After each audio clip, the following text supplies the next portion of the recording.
to do this section, which we'll be doing for the next 90 minutes or so. And we're going to kind of give you the more granular, bespoke, technical detail when it comes to repurposing, because it's kind of the stuff we do day in, day out. But before we get started, Rob, introduce yourself. Hi everyone, my name is Rob. I'm a videographer here, and one of my main roles is to repurpose some of the Rob Moore content and reuse it on TikTok and Reels. That's where I focus on the most. Been a videographer for 6-7 years now, been with the company just over 6 months. And yeah, so my sort of main role is to grow the TikTok channels. 6 months, still a baby. I'm still a newbie, mate. Enjoying it? Very much so, yeah. It's been an interesting time to join, obviously with everything going on in the world, but it's been a really, really good ride so far. Okay, so for those of you who don't know, I am Harry Kumar. I am one of the senior video producers here at Progressive. I think I've been here for about 5 years now. Been in this industry, this game for a few years after that. So back in the day when it was just me here in the video team, we've grown quite a lot, and we're now obviously at the point where we have a dozen people in our office, and we brought Rob in along with other people just to focus on repurposing, because that is such now a key fundamental part of our business, of Rob's brand, and kind of how we do things. We've gone from not knowing really what we're doing to kind of where we are now. And this is kind of what we're going to give you, all the details, all the hacks, tricks and stuff. And there's a lot of things I regret, so many things I regret. However, I'm going to give you all the tips and tricks. Well, we are going to give you all the tips and tricks that we've learned, so you guys can hit the ground running from day one, rather than making all the mistakes we did for many years. So it's exciting stuff. It is indeed. We've got a lot to cover as well. So. Right, yes, a lot to cover in not too much time. We'll do a Q&A segment at the end, but feel free, get your questions in all the way through this segment, and then, yeah, we'll do questions at the end. So let's get started. Let's do it. Right. So when it comes to repurposing, why are we going to be repurposing? Obviously, gives you more content. You want to elaborate a little bit more on that, Rob? So it's one thing to make one piece of amazing content, but why do you want to go out your way to make content for YouTube and then make a separate content for TikTok, separate content for this and that? It's just a massive time drain when you can take one masterpiece of content, spread it across multiple channels and grow 3, 4, 5 channels all at the same time without adding too much more work. You're not having to think of new ideas, and it just, in the long run, it will save you a lot of time and should hopefully help you grow that much quicker. So back in the day, we just used to do a piece of content. It used to just be Rob doing a Facebook Live, Rob doing a podcast, and maybe it would be repurposed into like a blog or something. And that was as deep as we got. We're now at the point where one piece of content Rob does, let's say a 1-hour podcast interview, can become 20, 50, 70, maybe even over 100 different pieces of content, all with their own specific purpose on different platforms. And again, why repurpose? It's giving you more content. And it is one of the fundamental secret weapons to growing a brand, a platform. If you want to go from 0 YouTube subscribers to 20,000 subscribers in 6 months, absolutely possible. And repurposing content is going to be one of the key secret weapons to get you there. Now, when it comes to viral, this is a word that's been going around the past, this whole entire session, and it's going to be kind of a key word that me and Rob are going to be talking about, viral. What is viral? So can you sum up, Rob, for those who don't know, what is viral? Because it's kind of a word that's really only existed for like 10 years or so. So viral to me, it kind of means like in any sort of platform you have, you're going to have sort of a consistent amount of views, depending if you're a small channel or a big one. You're going to have some sort of fan base, if it's 10 people watching or 10,000. What viral means is basically it's gone above and beyond your fan base. It's been pushed to loads more people. It's just getting pushed out there and shared and getting a lot more loving attention from the wider world. So it's basically going from your established fan base, no matter what size that is, to the world, basically. And obviously, by repurposing content, you're going to have a better chance to go viral. So it's like we said before, you were going to repurpose because it works on different platforms, work differently, different algorithms and stuff. If you just have a podcast interview, so Rob interviewing Floyd Mayweather or Ronnie O'Sullivan, they're one of the latest ones he's done. Just by having a 1 hour long interview, putting it on YouTube is fine, and that certainly can work, but it doesn't necessarily mean it has all the ingredients there to absolutely go viral. You're relying on one platform. So this is exactly what Rob is doing day in, day out on TikTok, taking little sound bites and quotes and stuff, and turning these little videos into videos that get hundreds of thousands of views. Again, if you want your content to go viral, whether you just want exposure for your brand, your business, you want monetization, whatever it is you want, that ability to go viral, repurposing is gonna get you there. It's gonna give you a better chance, simply because you've got more ammo, more content to work with. And this is something now everyone's doing. I've seen the evolution of social media and all that and really drastically change, really within, not in the last 10 years, last 5 years. Repurposing is absolutely everywhere. And an example I have is Sky Sports Retro YouTube channel. So Sky Sports, one of, if not the biggest sports provider in the world, definitely here in the UK. They have a dedicated YouTube channel where all they do is repurpose and recycle content from the last 30 years. So an example is the Champions League final was just a few weeks ago, where Manchester City played Chelsea.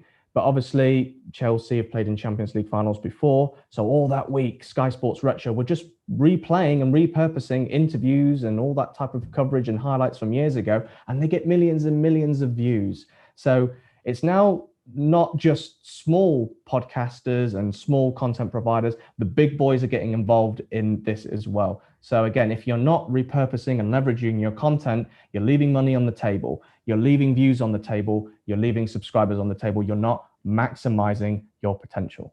Is there anything else you want to add to that, Rob, before we get to our next slide? No, I think it's just one of these things that everyone everywhere is doing, even to the point where sort of events that are only on TV, no matter how niche, are being put into top 10 compilations and, showing little highlights and then getting people to react to it, saying, oh, have we missed anything out on this list? And, I don't know any major sort of outlet not doing this at the moment. It's just a great way to grow and to get seen. Obviously, content lasts a lifetime. We were speaking it in the previous section with Rob. It kind of links to newsjacking. These are evergreen assets, more so with YouTube and stuff. We'll talk a little bit more about TikTok, but you create these assets and they can live online forever. And again, if you're monetizing it correctly, if you're advertising it correctly, you're marketing it correctly, it's an asset that can live in the background forever, bringing you in leads, bringing you in money, bringing you subscribers. And we'll talk a little bit about that more towards the end of the section. So this is what we're going to be talking about specific platform wise for this section. So I focus more on Rob's YouTube and his podcast. So that's kind of going to be my section. But Rob, you specialize in Instagram and TikTok and stuff like that. Yeah, that's kind of my forte. And we've put Facebook on there, and just because we felt like it's going to get a lot of questions, because obviously it is still arguably one of the biggest platforms out there. But with Facebook, it's one of these ones where it's a great place to post your reused content, but it's not really a place to sort of use it. So like you would stream your master content on there. So say if you're doing a podcast, you'd want to be streaming to Facebook. But then with any of your reused content, say you've taken a 10-minute chunk out, put it onto YouTube and then share that onto Facebook. You can be YouTube famous, you can be TikTok famous, but you can't really be Facebook famous. It's kind of a weird thing. So we just wanted to include it just to sort of mention it early on. So obviously a lot of what we're going to be talking about is Instagram and TikTok and YouTube. And I know we always get a lot of questions from, what about this social media platform or this social media platform that got invented like last Tuesday and everything.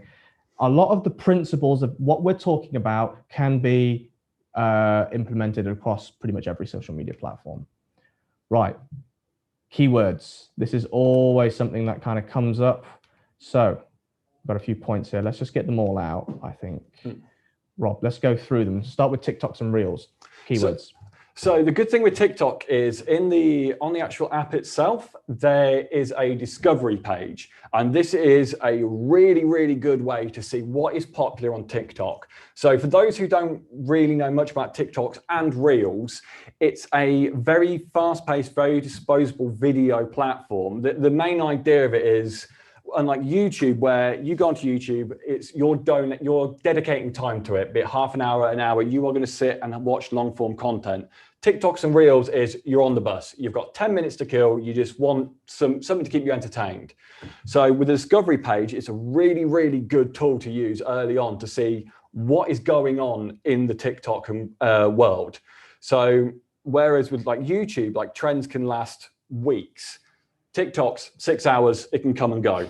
So you can really sort of get a good idea what's popular now. Can my content be used for this, and can I capitalize on it early on? And again, keywords, I think they are really important, but you really have to know your audience, niche down, and kind of know how to use them. And again, you want to know what people are searching for, but you want to know why they're searching for. And again, this all comes to understanding your industry and your niche. So if you're a gaming YouTuber, right? Mm-hmm. Okay, and you play, what do the kids play now? Fortnite? Not cool anymore. Is that not cool? What? Fortnite. Is that cool? Let's go with Fortnite. Okay, you're a 20-year-old kid, right? And you want to build your YouTube gaming channel, and yeah, you're playing Fortnite, right? Okay, so you're aware of the space in the industry you're in, you know, video games, all that type of stuff. If you then start making content about reviewing classical music, I don't know from a branding perspective where the hell you're taking that. So again, my point is you understand your industry, you understand your niche, you understand what people are searching for, and if you know what they're searching for, you'll understand where you will fit within your space in your sphere. So to take Rob as an example, Rob talks about entrepreneurship. He's about how to get started as an entrepreneur. If you're working in a job you don't want, and become your entrepreneur, start your business and do all that. So though we do dabble in, you know, newsjacking, other things we've spoke about content-wise, that is our bread and butter. So Rob isn't going to start now for a week, 2 weeks in a row, start talking about classical music. Again, we do newsjack and we do interview people in other spheres and niches, but it's always tied back to entrepreneurship in some way. So again, understanding.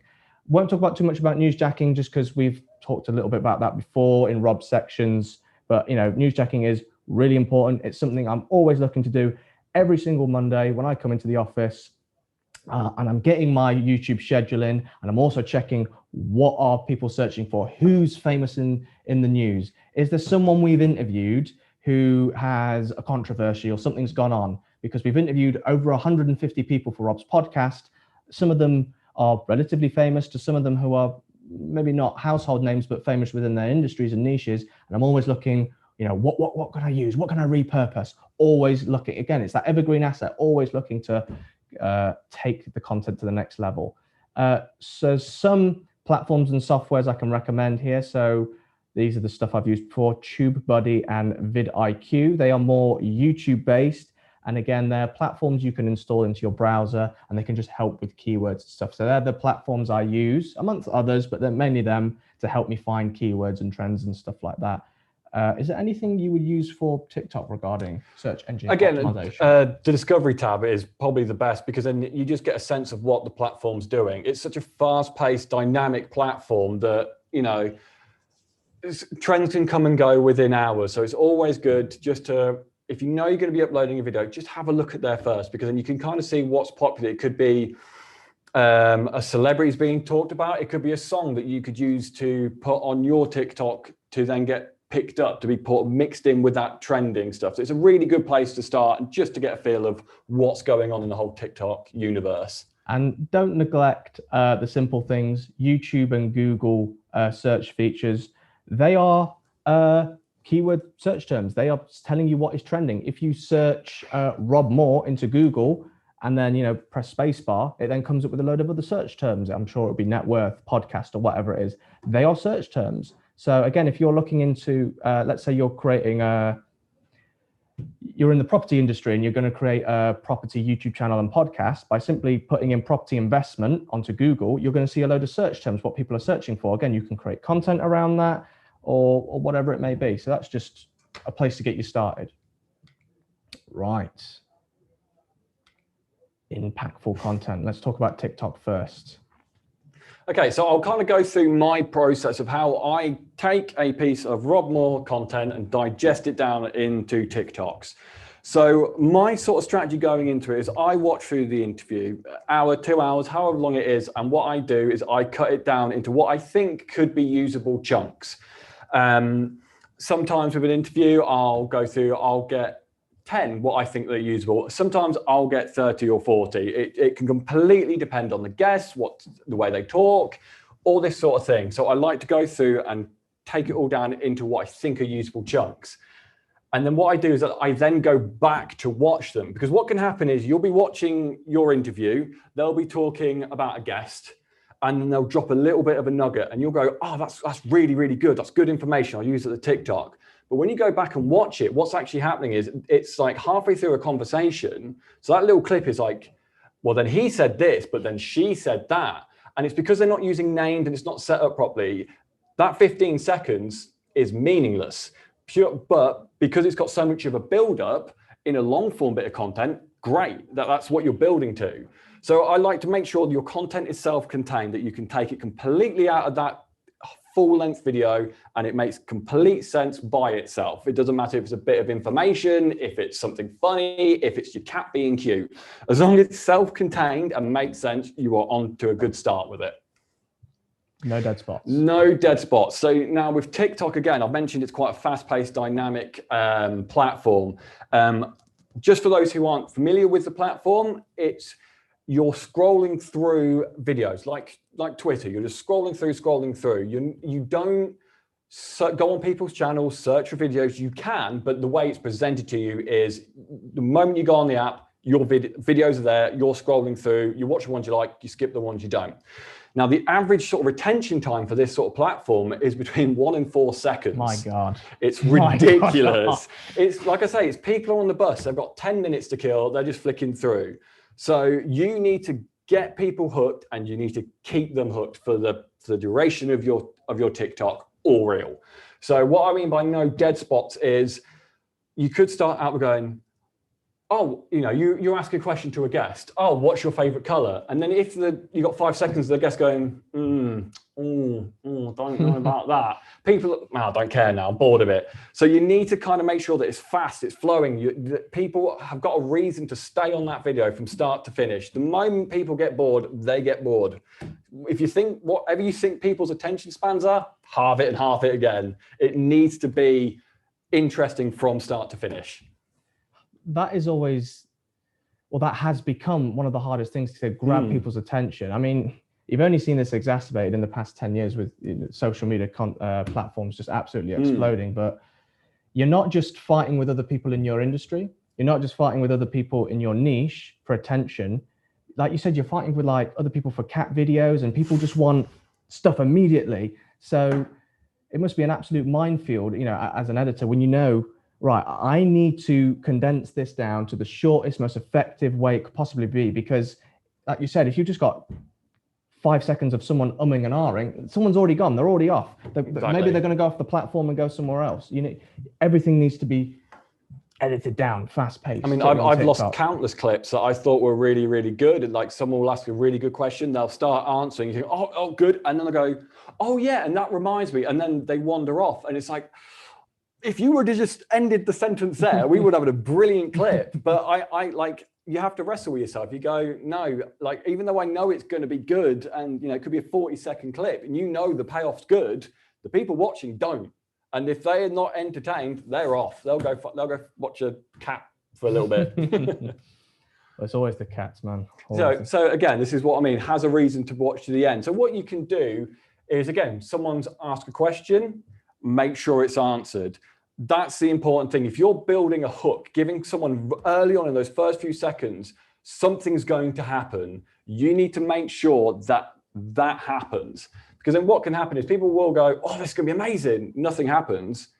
That's it. They're done. They won't comment. They won't like. You'll do it. They'll just leave your page. They'll go, oh, they're just making content that's a bit of a lie. Not going to go watch through. So it's kind of, if you're promising someone something at the start of your video, please deliver. That's the best thing I can say.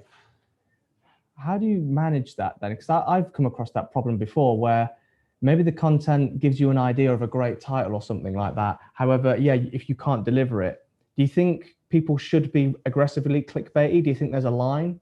I think there's a line. I mean, obviously, so if you're starting out with 0 followers on a platform, I think there's an element of clickbait that you do need to do, but there's a fine art to it, because you don't want to just straight up lie, because people will clock onto that and just realize that you're just making stuff up just for the vain hope that people are going to follow them. Yeah, to get the views and try and get the follows. But people, they'll soon catch on. Like I say, people's attention spans are a lot less than you think.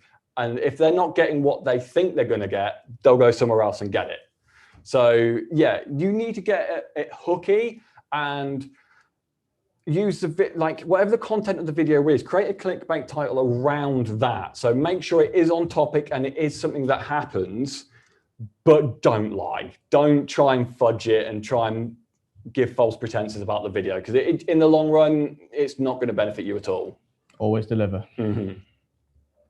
So yeah, the content that will go viral. So what we found as well is like some of the longer videos, like the full interview videos, the video itself could be a pretty good interview. It could be good. It's worth watching all the way through. But then you can take a 15-second clip, and that is way more interesting than the whole thing overall. For example, we did one, I cannot remember the gentleman's name. No, it's the guy from SAS. Ollie Ollerton. Him. We did a 15-second little clip of an interview about him discussing that he got attacked by a chimp. Oh yeah. And so we had a like a really good title, like Ollie Ollerton was attacked by a chimp. So it was like, monkey attack, I'm in. And that just blew up for us. I mean, I think we're just shy of 1 million views on that. Wow. So it's like, it's done incredibly well. Like the whole interview, really, really interesting. But it's kind of like taking the gold and shoving it in someone's face. So that's the great reason of repurposing content, is you can take the best, shiniest moments and shove them in their face. And then you can link them to your YouTube channel to then drive traffic to the full thing. So it's like you're giving them like a nice little teaser. It almost acts as like a trailer, isn't it? Yeah, exactly. It's like, and like with that one, because we were conscious of the length of it, it was quite short. So he talks about what happened and how he got into that position, but then we didn't tell the full story. So then it's like people going, what happened to the monkey? Like, go on YouTube, watch that video, find out what's going on. Then all of a sudden you're getting one person viewing your TikToks and another view on your YouTube channel from the same piece of content.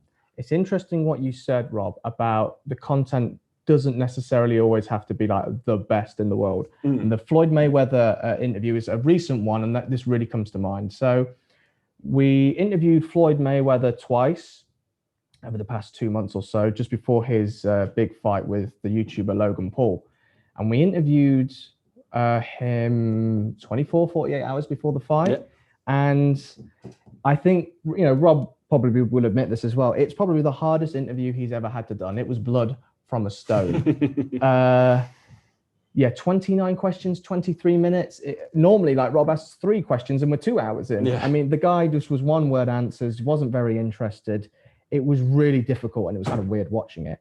However, there were genuine moments of gold. The 23-minute video wasn't that exciting, wasn't that amazing. However, we both managed to go in, whether it was for YouTube, whether it was for TikTok, and just find these 1-minute clips, 2-minute clips, 3-minute clips. And we both got, you know, really good results out of that. We've got a few viral videos. And I mean, like the funny thing is that interview for a YouTube point of view, it may not be the most interesting because he never really sort of went deep with his answers. They were quite on the surface. It was like question, answer, question, answer.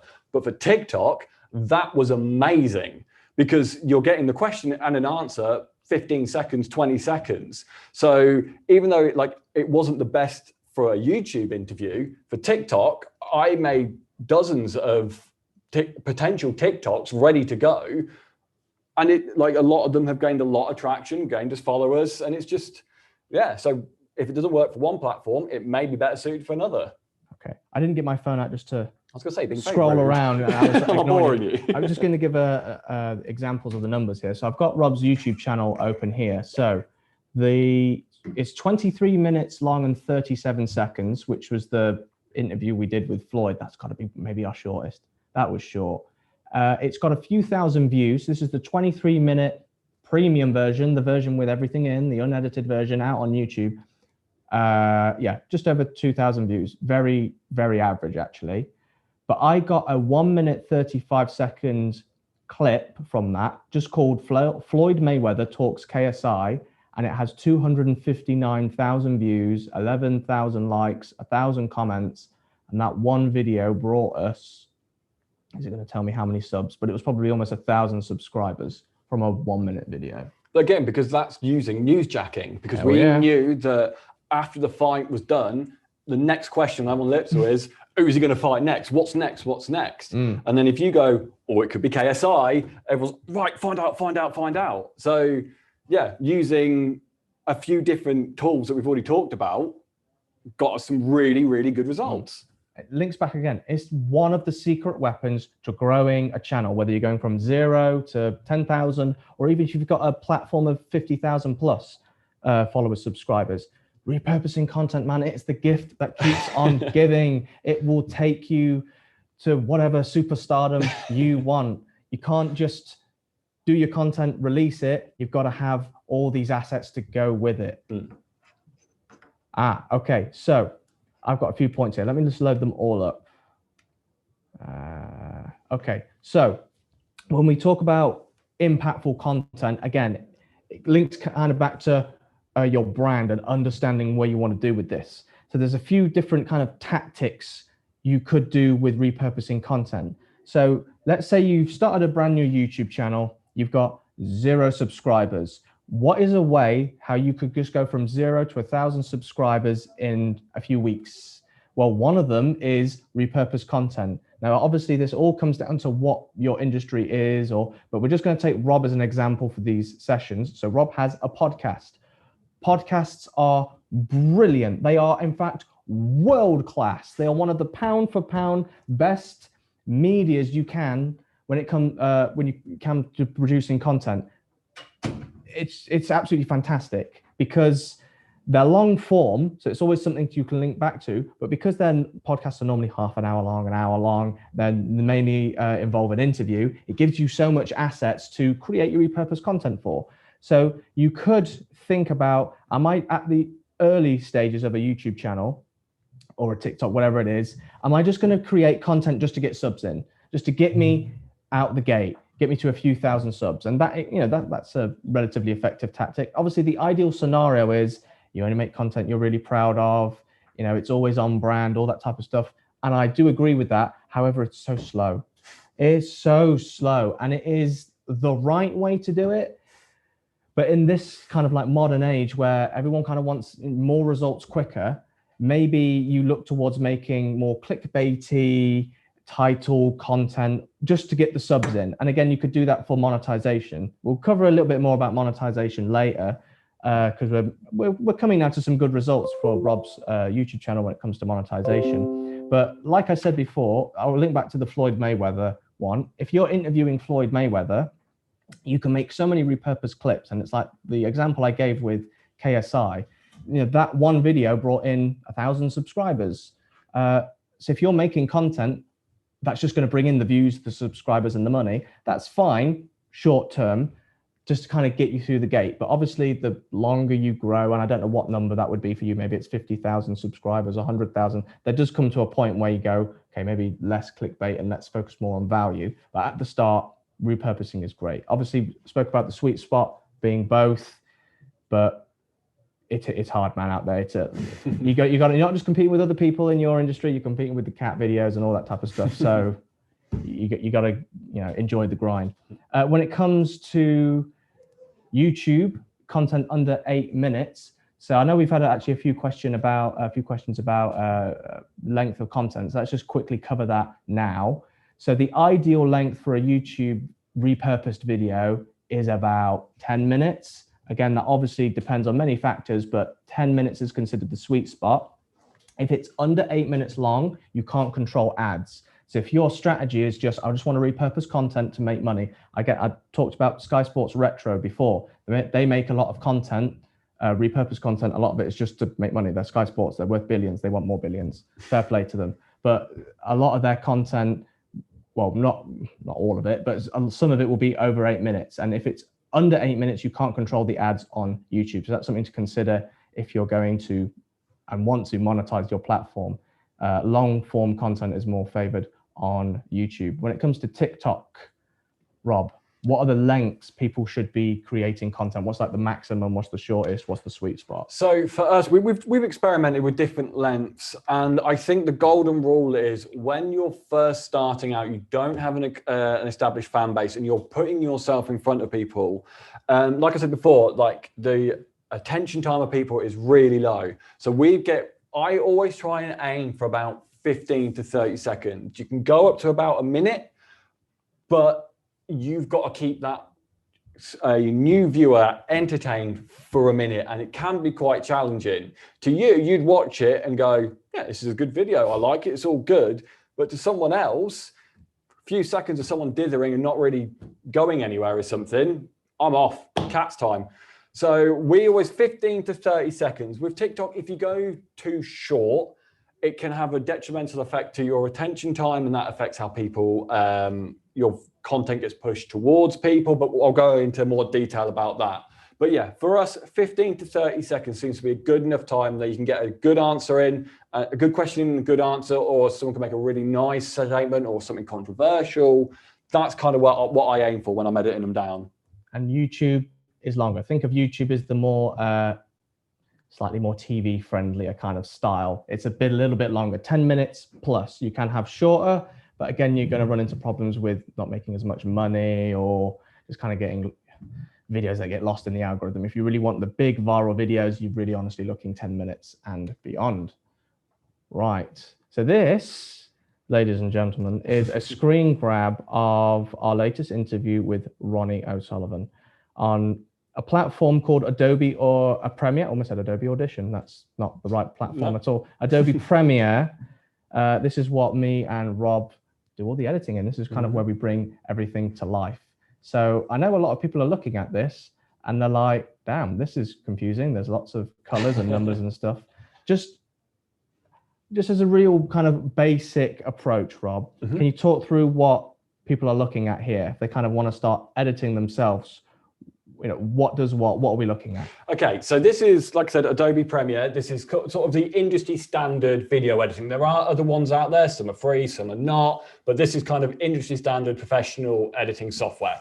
So I need to make sure I get the left and right. But so top left, you can see those sort of black bars. There's probably 6 of them. That is used to monitor your audio. So you can see how loud stuff is. You can see where your audio is coming from. The main bit at the top in the middle, that is what you call your preview screen. So that is showing you what is going on, what part of the video you're on. So underneath that, you've got your timeline. So that green long box is the video. That is how that software shows the video. So you've got that long, thin blue bar.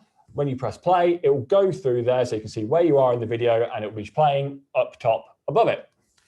So then next to that, in the bottom left-hand corner, that's kind of where a lot of stuff lives, but the main ones are, that's where you get your effects. So, I mean, whatever effect you want, star wipes, change colors, anything like that. I won't get too technical with it, but that's kind of where that lives. And within that, there's other tabs where you sort of get your raw video, you dump it into there, and then you can bring that into your timeline to edit. It's where you upload it into the program.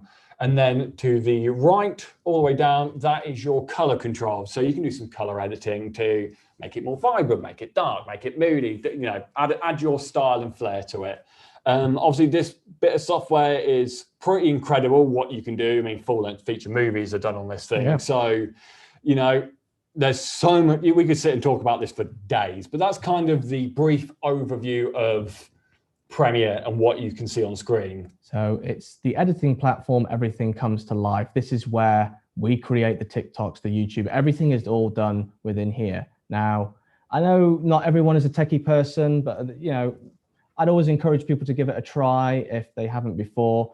And again, this is something that can be outsourced. If you're really not a techie person, by all means, you can, go source editors and stuff like that, and they can do all this stuff for you. It's just to give you an idea of how things look. Right. The basics of editing a TikTok. Let's talk through this, Rob. Okie dokie. So these are a few things that you got to are specific to TikTok and Reels. So I haven't mentioned it before, but Reels is Instagram. And it was basically TikTok was happening. It was getting big. Instagram went, oh God, we've got a competitor. Let's copy it. So we make stuff for TikToks and Reels. For argument's sake, the platforms are very, very similar in the way they look, the way you scroll through videos. So if you're making stuff for TikTok, put it on Reels. So the main thing, portrait, is again, I haven't got my phone on me. It's for people to sit there on their phone, scrolling through. If your video is landscape, and it needs to be, so for example, if this video, you might not be able to get it into portrait because you can have half of me, half of Harry to try and squeeze it in, doesn't look good. Some people do then put it into landscape, so then you'd have to move the way you're holding your phone to see it.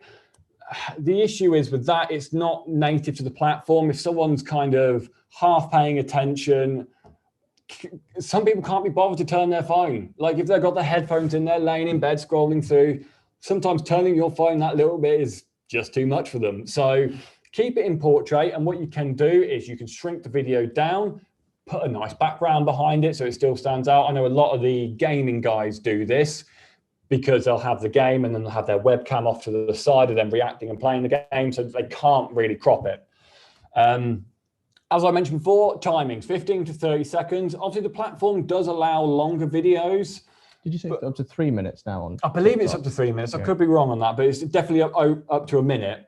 And you can make a video for a minute long, and some of the big, more established people on there do. But they've got a fan base. They've got people who tune in every day, check their profile, wait for the new video, and they will sit through all of that video come hell or high water because they like their previous videos.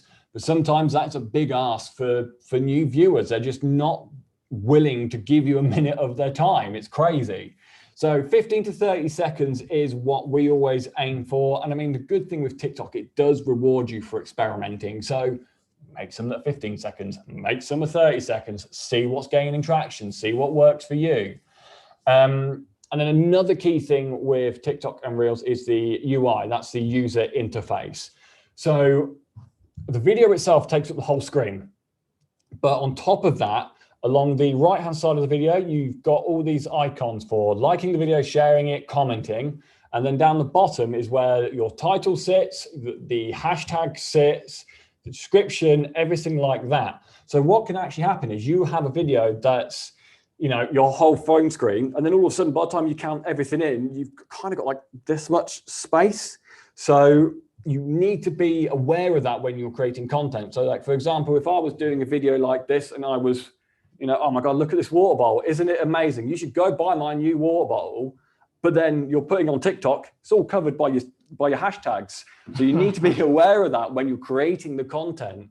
Like you can even just do it where you just make an edit where you bump the whole video up, zoom in a bit, and then it fills out that top space. It's just something to be very aware about. And again, because people's retention times are low and people are scanning through, don't give them any reason to skip your video. Just be very aware of it. Okay, I've got some points to add here. Let me just bring them all out.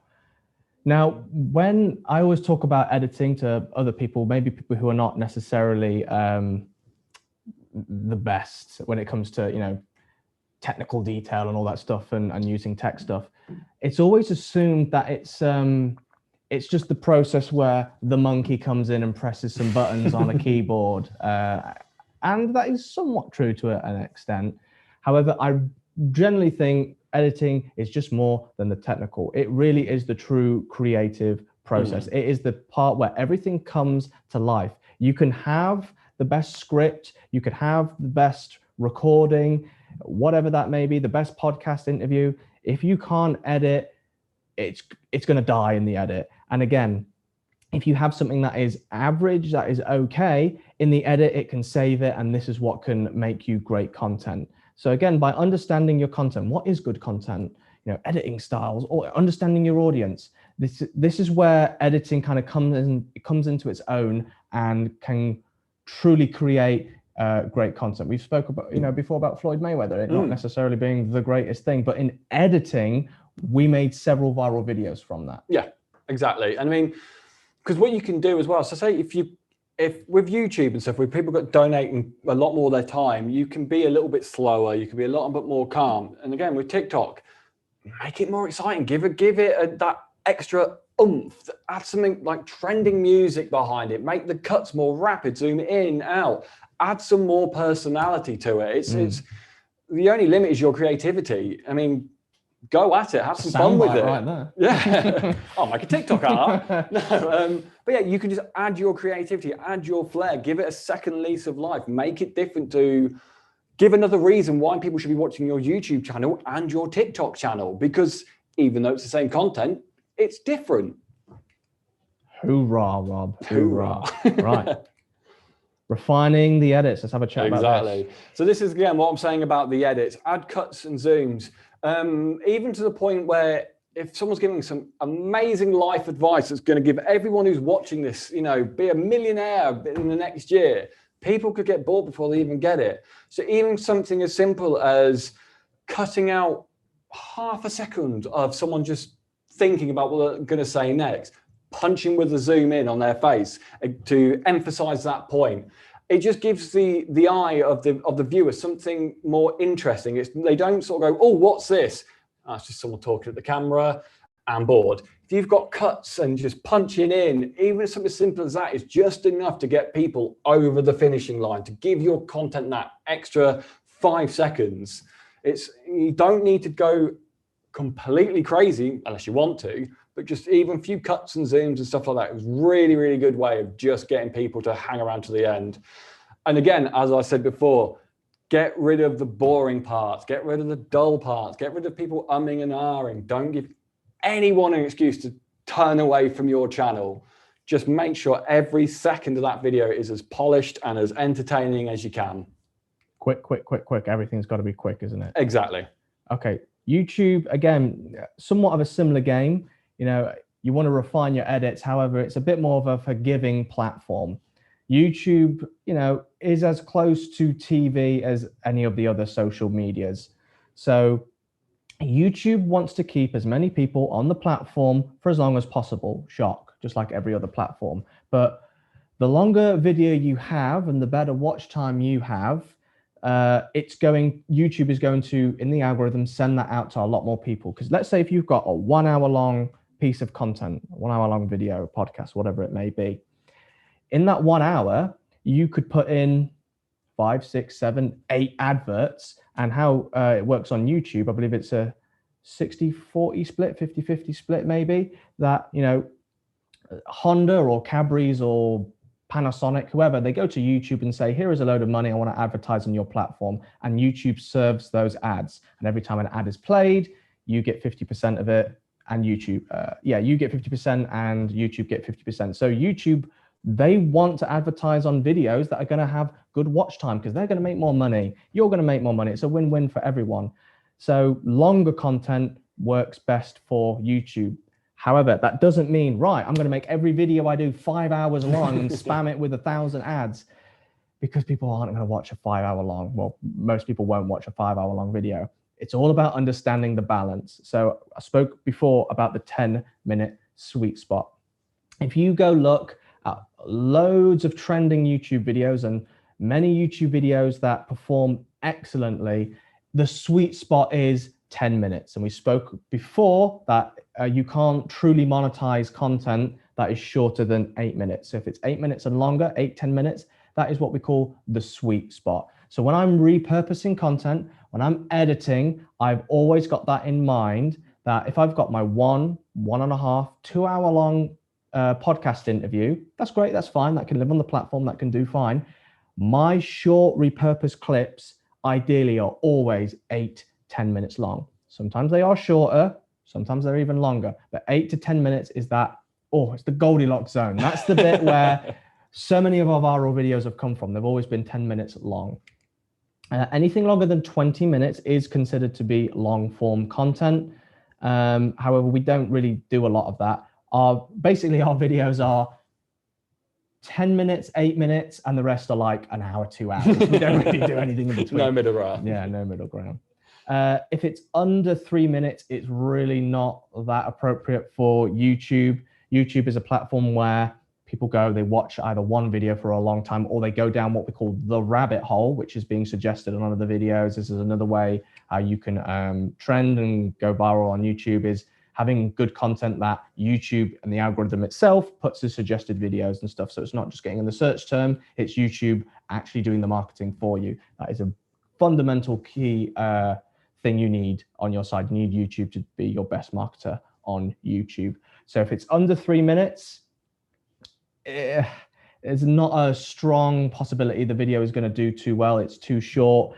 What you don't want is someone to watch your 3 minute long video and then just go watch a cat video or go watch someone else. You want someone to watch a 3 minute video and stay on your channel and then watch more content. You'll be rewarded more in the algorithm that way. So it doesn't mean never under any circumstance do a 3 minute video. I did a 2 minute video, the one where Floyd Mayweather talks about KSI, and that performed quite well for us. However, I don't think we actually made any money from that. We got some subscribers, but it wasn't long enough to really advertise it. And again, spoke about this before, under 8 minutes, can't control ads. Basically, you just turn monetization on and YouTube just do what they want with it. Maybe an ad at the start, ad at the end. If it's longer than 8 minutes, you can then go in and refine and put in as many adverts as you want, make some good money. Right. We have about half an hour or so, and then we'll take a break. So let's try whiz through this, Rob. Okay. We're doing all right. I'm having some fun here. So right. Let's now specifically talk about each specific platform a little bit. So let's start with TikTok. Okay, so TikTok. It doesn't work like YouTube in the sense that titles are like a really, really good way of getting people to watch your videos. I'll let Harry explain more in detail. He knows more than me on this. But with titles with TikTok, it's not what is going to get people to your video. It's what you can use it to keep them hanging around. So what I mean by that, so say if you've got a video of your friend is carrying a couple of pints down the pub, absolutely stacks it, hilarious. What you can use that title for is go, you won't believe what happened at the end, or I can't believe Barry's done this again. You can use it as just a get them on the hook, keep them going to the end. It's not a way, like I said, not a way for people to find you, but it's a really, really good way of getting people to hang around. And again, with subtitles, I didn't realize this until I did a lot of research in the early days, is up to, I think it's somewhere between 90 to 95% of people viewing mobile content do it without sound. They will sit on the bus and just flick through. So that is such a massive amount of people not listening to sound. So subtitles can make all the difference. We subtitle everything we do on TikTok and Reels. It's just because you can't miss out on that market.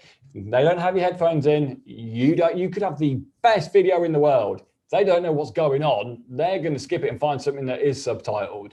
So that is a major, major thing to consider. And again, you have to look at the UI, the user interface of it. So make sure your titles are being put in the right place, because obviously the most common place would be right at the bottom of the video. So it's not blocking anything. So it's out the way, but then that's going to get hidden by your hashtags, your titles, anything like that. So it's good to, what I did in the early days when I was working out positionings of everything is I would make a TikTok, put the subtitles where I thought it would, upload it to my account, and then I'd make it private and watch it back. So then I could go, oh no, those subtitles are too low, that's being cut out. Oh no, the like button's over the top of it. So then once I knew where those subtitles had to be, I've got a lovely little template that I use in my video editing software. So I'll make a little clip, I can just drag that in, type in my subtitles, and I know it's gonna be in the exact right place. And again, I mentioned before about trending music. It's a really, really good way, because what you can do is a song may be trending, But then you can use that on your video to kind of hop on that hype train of what's going on. Because it could be that music is used for a fun dance video or something like that. But you can use it to kind of shoehorn your way in to get more people to look at it.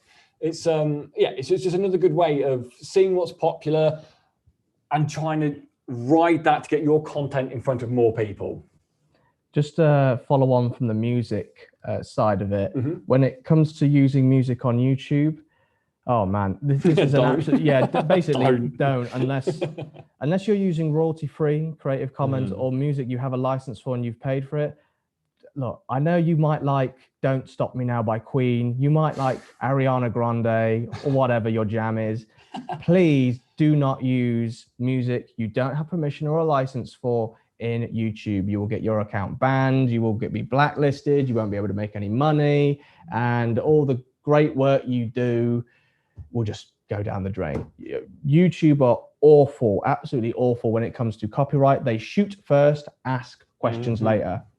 So a big thing is music. Basically, they were sued for many, many years by music label companies and stuff. So now they're just like, any music by anyone, don't risk it. Don't risk it. So no, go on. Rob. So just on that point as well with TikTok and copyright music and stuff like that, normally sort of it's fair game. Like when you are uploading stuff, you can choose from a library of trending music to put on your video. There have been cases where an artist has gone, no, I don't want my music being associated with this.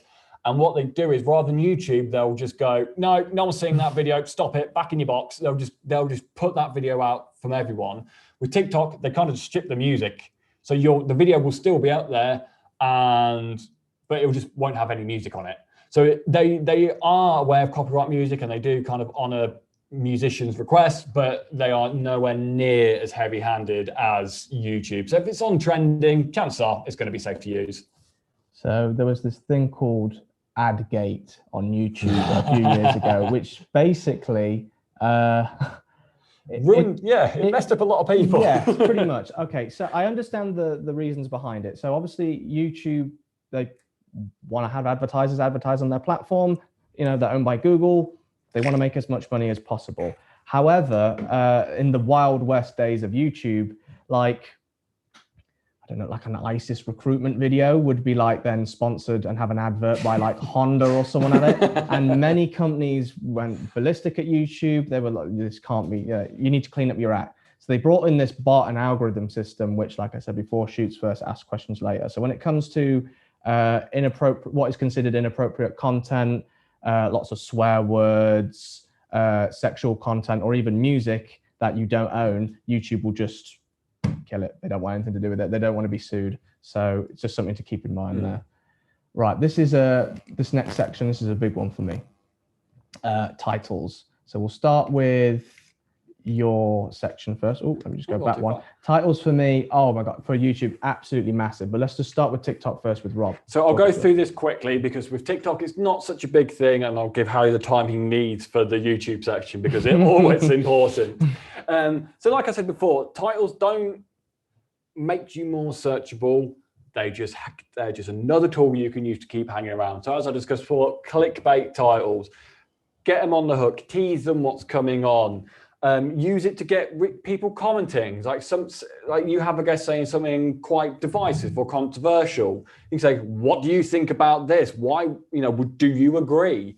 Get people arguing in the comments. Because a beautiful little tip I want to give as well is comments on TikTok don't necessarily drive it to be pushed forward to new viewers.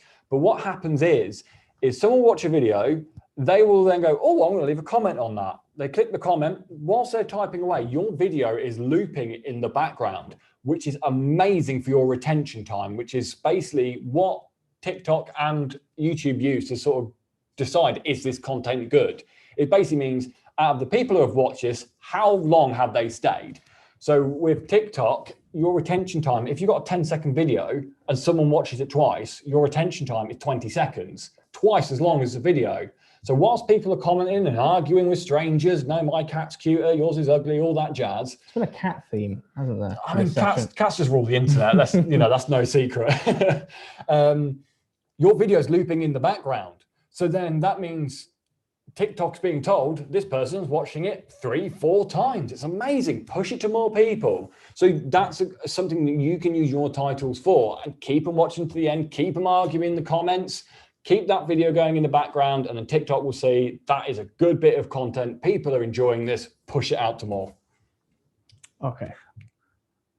There are 3 fundamental secrets to creating a kick-ass viral video on YouTube. The first fundamental thing is create great content. That is a very, that can be interpreted in many ways, but it's content that gives value. It's content that entertains people. It's content that keeps people on the platform. It's content that people love and watch and want to watch more of, whatever industry you're on, whether you're educating people, whether you're in business, whether you're talking about football or cars, whatever industry you're in, create great content for that. Fundamentally, before anything is done, create great content. If your content is shit, doesn't matter. No one's going to watch it. So you have to be great. You have to be great on camera or whatever. Create great content. That's, self-explanatory. The second most important thing is create a great thumbnail, something that is going to stand out amongst the crowd, something that's going to draw people in. The thumbnail is the logo to your business. If you're a milkshake business, you want a big picture of a milkshake, right? To draw customers in. It's the same thing on YouTube. You want something that's going to make someone click on the video. I've heard there's all sorts of theories with red converting better and stuff like that. I'm not going to get into details with that, but there's a whole theories and many things behind it, but thumbnails are great. The third most important thing, and this is, I believe, after content, the most important thing is create great titles. You must have great titles. I have published content on YouTube that's gone viral with average content. I've published content on YouTube with bad thumbnails. I've published content on YouTube that's gone viral that has average descriptions and you name it, whatever. I have never once published any content that has had any success on YouTube that did not have a great title. Titles are absolutely key to going viral. And again, we spoke about repurposing and stuff and clickbaiting. You have to embrace a little bit of clickbait. You have to embrace writing provocative titles. I'm not saying swear in your titles. I'm not saying put anything in that's going to offend someone, but a title like Rob Moore talks about how you can make your business a little bit better and increase sales on a week. Like, what the hell's that? That makes no sense. But are you going to watch a video that says Rob Moore reveals how you can sell anything to anyone? That's terrifying.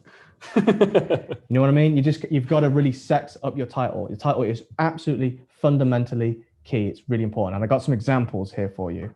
Stay with me, guys. Right. Okay. Let's go back to 2016, 17, where the YouTube channel was really new. So Rob started his podcast. Oh, was it 2016? The audio podcast, I believe. I think it was 2016, maybe end of 2015. So we started the podcast. That's fine. That's doing all right. 6 months later, let's start a YouTube channel. So we start the YouTube channel, and all the guests that we start interviewing for Rob's podcast, we now go and film them as well. So we can put an asset on YouTube, on Facebook, all that good stuff. And it's all fine. We never really get any traction. I think maybe a year or two in, we go and interview David Icke. For those of you who don't know, he is a conspiracy theorist, a very controversial conspiracy theorist, but he has a very big following on YouTube, or at least did at that point. So we thought, we've cracked the code. Go interview a famous guy on a platform he's famous for, and the views and the money and everything will just come crawling in easy. This marketing stuff is easy. And then we interviewed him, and then we got no views. And we just kept doing this, and I was getting really frustrated with this. I was like, okay, look, we're growing some platforms, everything's going all right. Rob's got over 100,000 followers at the time on Facebook, and why aren't we growing more? Why aren't we, we have all these great assets. We've interviewed many great people. Why aren't we going to the next level? And this is when we first started repurposing, 2018, 19, something like that, where we really kind of took it to the next level. Now, obviously you guys watching, you can learn from all the thousands of mistakes we've made, and we're going to, we've still got more value to give you guys. But oh my God, when it was in the early days, it was just me. And I didn't know what the hell I was doing. No one knew what the hell we were doing. There wasn't like a manual to how to go viral on YouTube or TikTok. TikTok wasn't even a thing back then. We just had to figure this stuff out. And we made 1,000 mistakes before we made one success. But when we made that one success, we discovered the formula to success, the formula to go viral. And that was repurposing. So we interviewed David Icke. And it was, as you can see here, a 1 hour, 51-minute mammoth of an interview. And the original title was like, David Icke talks about the world and stuff. And he also talks about, it was crap, absolutely crap. And the video got 10,000 views in 2 years. Then I, started repurposing a little bit more. I think I was actually doing it for Facebook and Instagram at the time. And then I started now doing it on YouTube.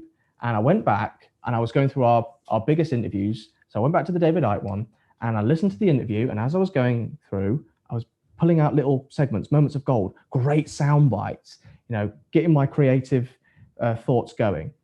And there was a segment, it was 9 minutes, 10 seconds long. And it's where David Icke starts the conversation by saying something along the lines of, there are very few people who control the world. Very few people. People will be staggered. How few? And I was like, oh, that made me go, oh, this is interesting. And I took that little 10-minute clip, I put that on YouTube, and it got like 200,000 views in 24 hours. And we were like, okay, we're onto something now. We're onto something. So let me just show you some of the stats here. Now, again, in the early days, we weren't even monetizing. We haven't actually started monetizing since January 2021. And this really pains me to say this. I'll get into a bit more detail later. Oh, dear God. I'm not exaggerating. I've done the math. We've lost over 6 figures in ad revenue in just 3 years because we weren't correctly monetizing. As you can see, we have made an outstanding world-class amount of £77.08 from this one video. This video should have made at least minimum 5 grand if we were correctly doing everything from the start. And with all our other viral videos put together, we're talking 6 figures, at least 6 figures.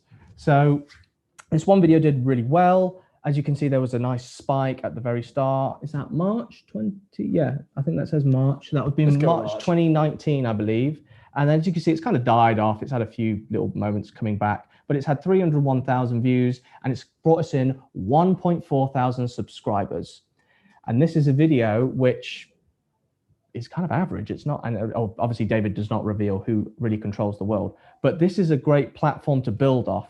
So now I kind of was taking these elements and seeing what works, and titles was a big part of it. So I went through and I got another 10-minute clip from the same interview. It's from the same interview.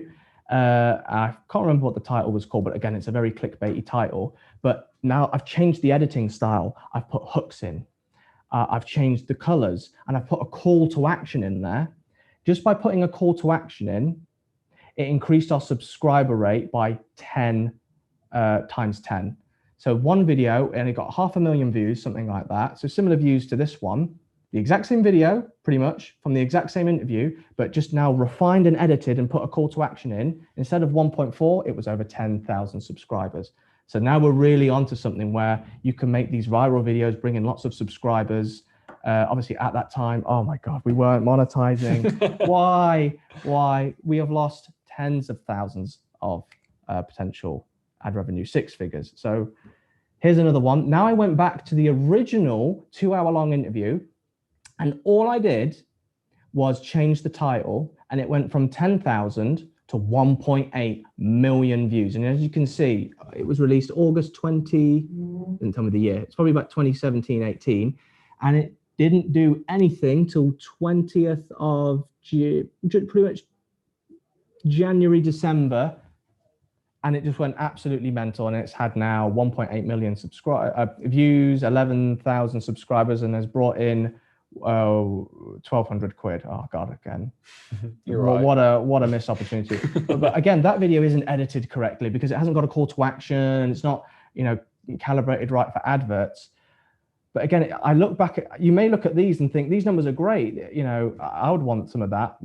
to me, I look at this and I look at it as a failure. By not knowing what the hell I was doing at the start, I've missed out on so much ad revenue, even more subscribers. If I had a call to action, an effective call to action in this video, I bet this video would have brought in maybe 50,000 subscribers. Instead of Rob being on 80,000 subscribers, which he's on now, he'd probably be on 200,000-300,000 subscribers. And not monetizing this correctly has just lost us so much money. I think this one video alone should have generated anywhere from 20 to 40,000 pounds in ad revenue. And again, this is another great thing about YouTube. It's an asset you put online and it just exists and it will live there forever, generating you subscribers, money, or whatever, you know, strategy you want to go with.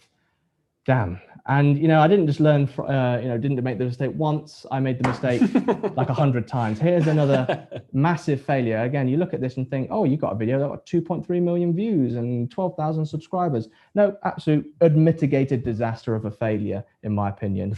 We interviewed Jordan Peterson, who, again, a very controversial man with very controversial views. We interviewed him at the absolute peak of his fame, 2018, something like that. And we just released the interview.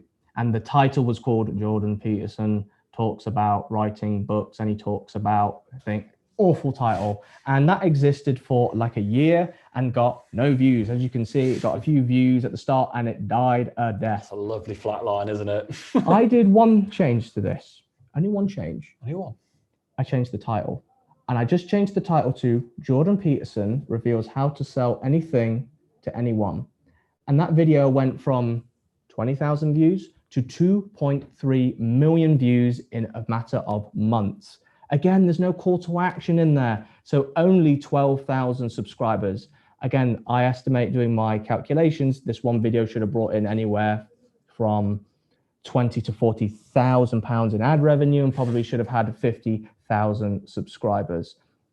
My point of all of this is do everything right from day one. Don't miss out on and do all the mistakes I was doing at the start. Titles are absolutely key. I know a lot of you guys, maybe you have a small social media platform, YouTube, or maybe you haven't even started one yet.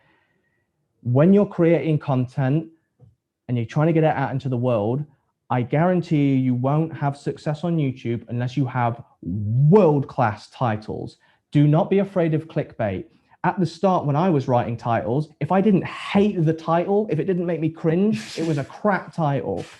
Be clickbaity. Jordan Peterson does not reveal how to sell anything in this video. And there are a few people who comment saying, he didn't reveal how to sell anything. But some of the conversation is about selling. And it's again what Rob talked about before. We're not talking about something that's utterly irrelevant just for clickbait. It's bending the truth slightly. It's being clickbaity. We're living in a world where, what's that, 8 billion people on this planet, and we're all busy looking at phones and social media and, you know, all this type of stuff. You have to grab someone's attention, and you're not going to do that on YouTube unless you have a world-class title. That's my rant over. I had to say that.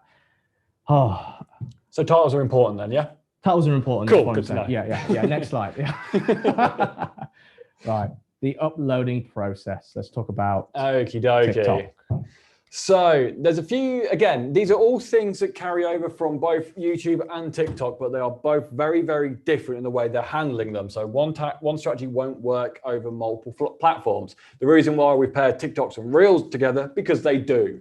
So we've already discussed titles, how they work, but hashtags. Now, hashtags are very, very, very, very important.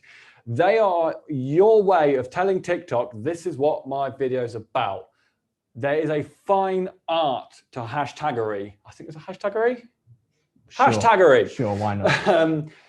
You don't just want to flood your video with hashtags, put as many as you can. And because TikTok kind of knows, it knows you're just spamming it to try and get in front of many people. It's a lot smarter than you think it is.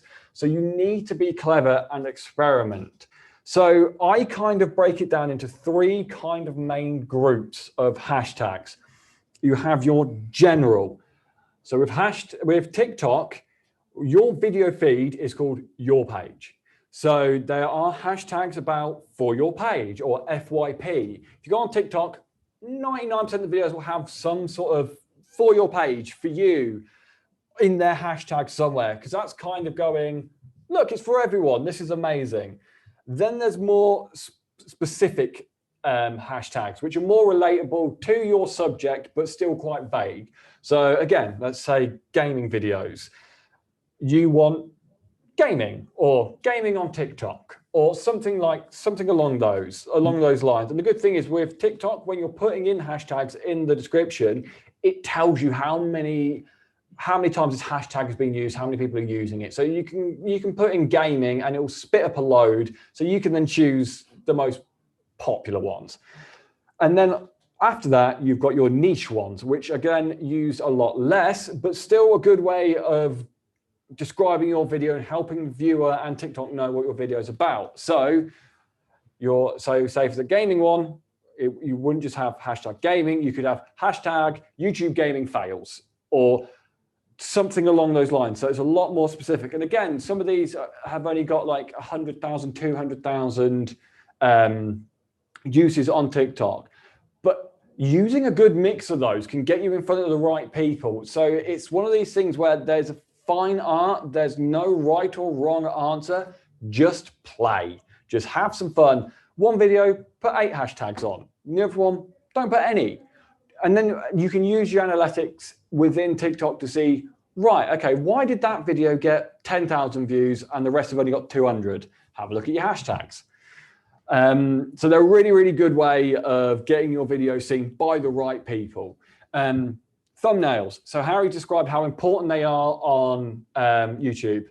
They're not really that important on TikTok because again, you are being fed videos. You aren't going through, you're not getting a menu. You're not getting, oh, I'll have that, that, and that. It's like someone just chucking food at you. And you just open your mouth to whatever you like the sound of, basically. So you can have thumbnails. Unlike YouTube, where you make a separate image, you upload it into YouTube, and then it gets put on the front of it. You can choose a section of your video. So if someone goes on your profile, scrolls through all your video feed, it can give a little flavor. So choose I think it's like half a second or a second that it kind of loops. So have someone putting a silly face or just try and find a nice, interesting moment. You can add like a title box to it and sort of use that to describe what's going on in the video. Recommend doing that as well.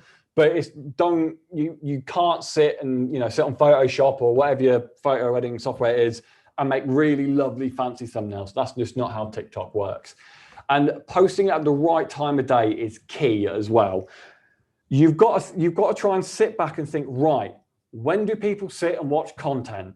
If you're putting it on at 9 o'clock in the morning, in the weekday, most people are at work. Most people are starting work. They're not going to be on their phones.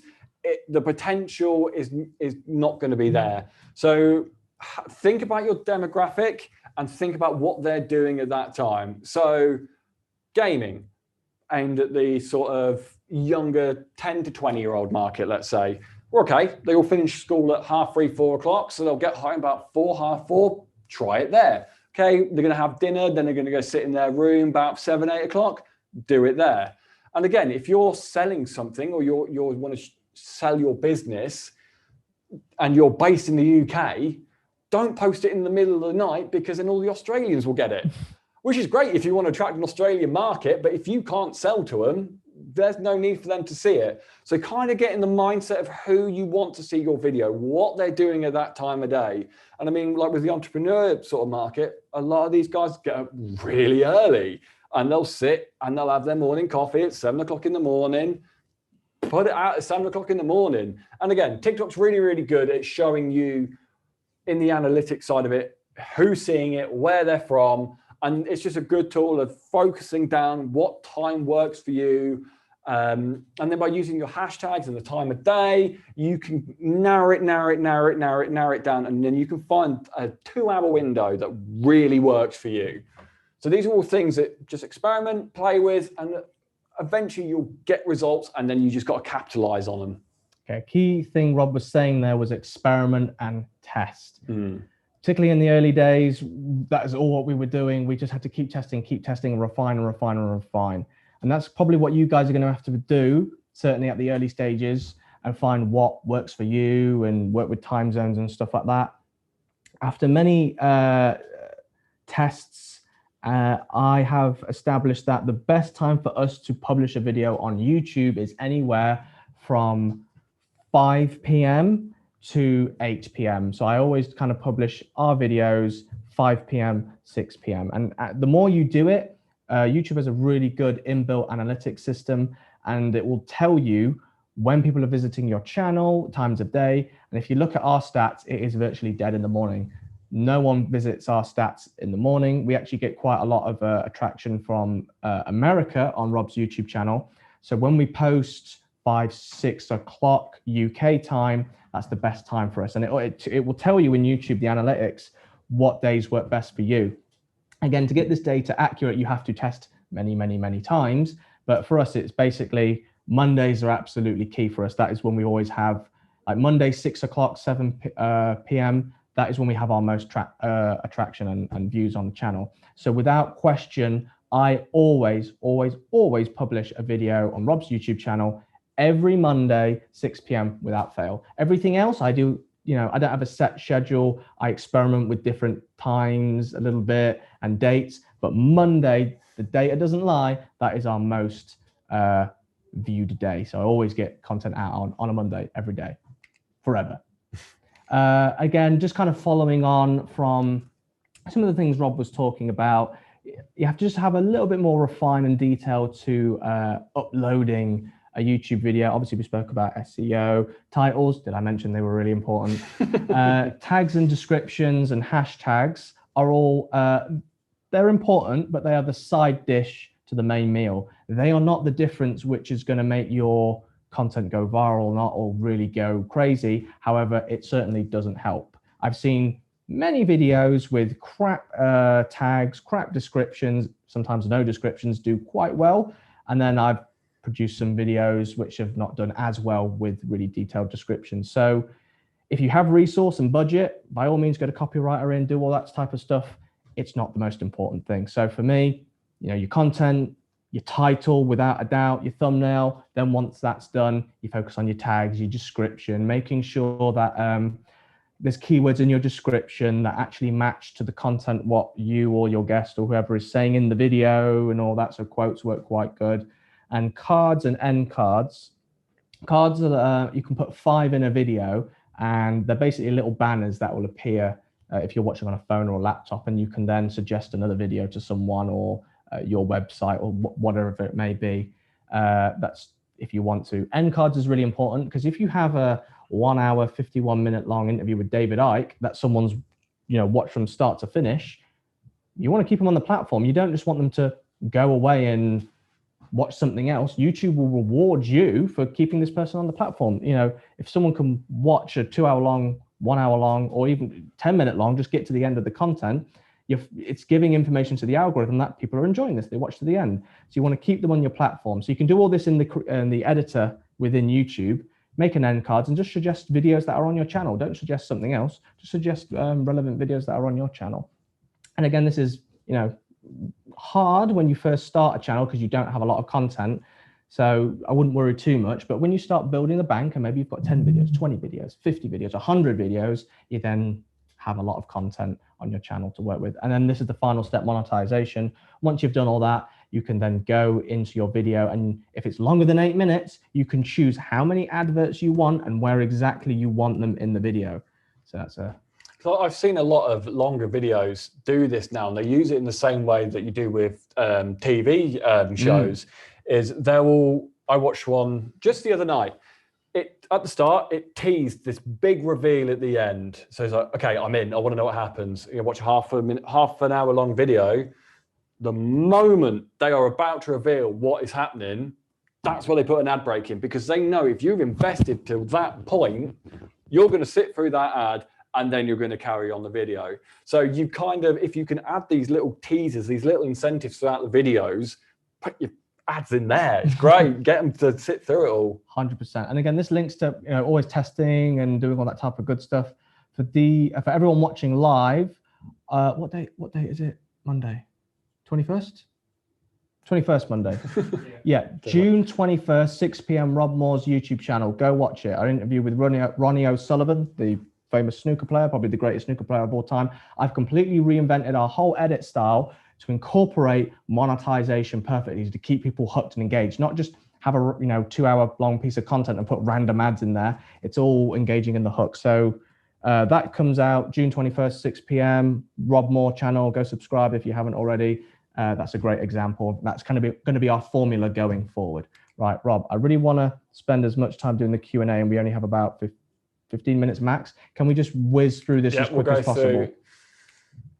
So we'll just go through this quickly. As Harry said, the more content, the better. TikTok is a great platform for test again. Look at all the TikTokers who are doing viral stuff. They'll post like 5 to 10 videos a day. You don't have to do that, but it's a platform that rewards testing and it rewards consistency a lot. So don't feel like you're doing too much on TikTok. You're not. Again, look at your trending music, look at the trending content. What is popular on TikTok and how can you incorporate that into your videos, tie the two up, stand a better chance. Repurposing strong content. If you've got a video that's at 100,000 views, give it a couple of months and re-upload it, change your music, re-edit it a little bit, bang it back up. People aren't really going to sit and watch your back catalog. Most people won't notice. So yeah, if you've got a bit that you kind of know is going to pull in 100,000 views, keep doing it. And again, keep testing new formats. Eventually, it might be a bit of trial and error, but eventually you'll have one that sticks. You'll have one that will be double, triple, 10 times the amount of views that you normally get. And that's when you capitalize. That's when you go, right, refine that, move forward with that. Just test. Worst case scenario, about 200 people are going to watch it and then never think about it again. You got nothing to lose. Okay, quick thing on YouTube. YouTube is pretty much evergreen to a certain extent. It's basically a great platform, like the interviews I showed you before, where you can put content up there, and if it is correctly edited and monetized in the right way, and you've got the right SEO in that, you've done all that great stuff, you will make money when you sleep. You will grow followers when you sleep. It's a great one and done, upload it, and people keep watching it. Something like TikTok and Instagram, it's very much of the moment. People watch it, and after a week, it's no longer relevant. YouTube is pretty much the opposite. It will live on there forever, and it will just keep going bigger and bigger and bigger and bigger. Okay, I mentioned about the many mistakes I had about not doing this properly since day one. We have missed out on over 6 figures of ad revenue in the past 2-3 years. I'm going to take that to the grave. Oh, God damn it. Our YouTube subscriber base would be 4 or 5 times as much if we were using effective call to actions, getting the AdSense account up set early and monetizing correctly and repurposing all the content. If we were just doing this since day one, we'd be even bigger and better than we are now. But hey, we know the formula now that works, and it's now just keep carrying on with it. So do all this stuff since day one. Don't miss out. Right. Q&A time. We're going to just keep doing this until we get kicked out, basically. So get your questions. I know we've got loads of questions already that have been happening throughout the session. I'm just going to take them as they come. I'll try scroll up as much as I can, so I don't, you guys who asked questions early on, I'll get them answered as quick as possible. But let's just go for this. Right. Oh, it's inverted, this mouse. No. Oh no. No. Oh. Jack, how many days should you post on YouTube? Okay, good question. It depends. I've seen channels that post monthly and get millions of views. I've posted channels that publish daily and get loads of views. It all kind of depends on your industry. I am personally very against daily content. Don't publish every single day because it can really, excuse my language, fuck up the algorithm. It just takes a few videos or a few weeks of content not performing, and then the algorithm is going to put you right down. I would only consider that if you're a news organization, like you see The Guardian, the BBC, they publish content every day. Minimum, ideally, once a week. Just be consistent. Once a week is a good place to start. I know people always think about, oh, I want to be doing so much content and all that. Look, walk before you can run. Just do a piece of content a month maybe, and then when you're at the right time to scale, then do it weekly. At the moment, Rob's channel, I do not publish any more than 3 pieces of content a week. If you publish too much and it doesn't get views, the algorithm is going to shut the tap off and they won't entertain you as much. We have a question from Kira. What subtitling platform do you use? Rob, you use quite a few. So the one I use is Veed.io. It's quite a clever little bit of kit. You can upload a video, and then what it will do is you hit generate subtitles. It then listens to the audio and then generates the subtitles.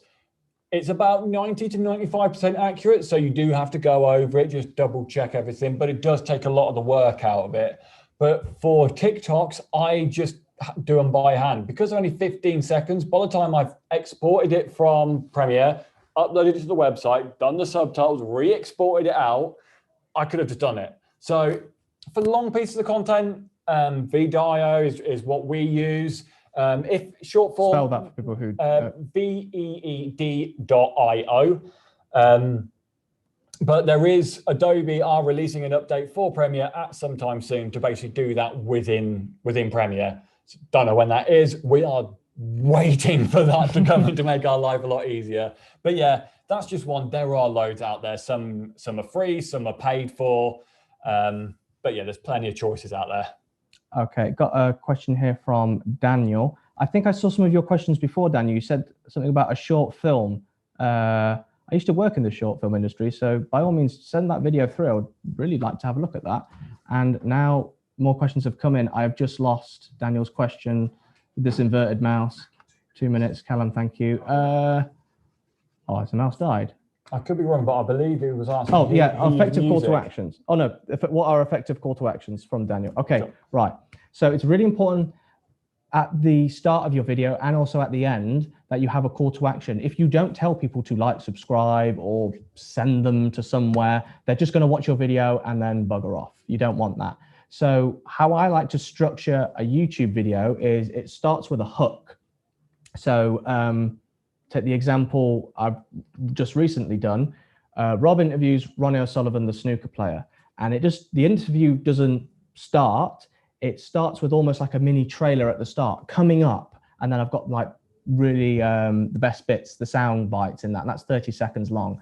And then after that, Rob then does his introduction and then also does a call to action. So let's say if, Daniel, you were interviewing Rob for your YouTube channel, you wouldn't go, got Rob Moore here, and make sure you like, subscribe, and we'll get started in this video. Right. No, be really proud of the product you are serving. Right. I've got Rob Moore on the show today. We talk about all things entrepreneurship. We talk about how you can scale your business from 0 to 6 figures in 1 year. Rob reveals how to sell anything to anyone in this interview. Now, before we get started, make sure to like, subscribe, and hit the notification bell so you never miss a video.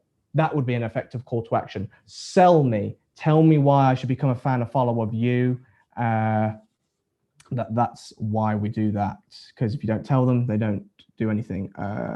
Tanya King Mohammed, do you do the Reels / TikTok videos?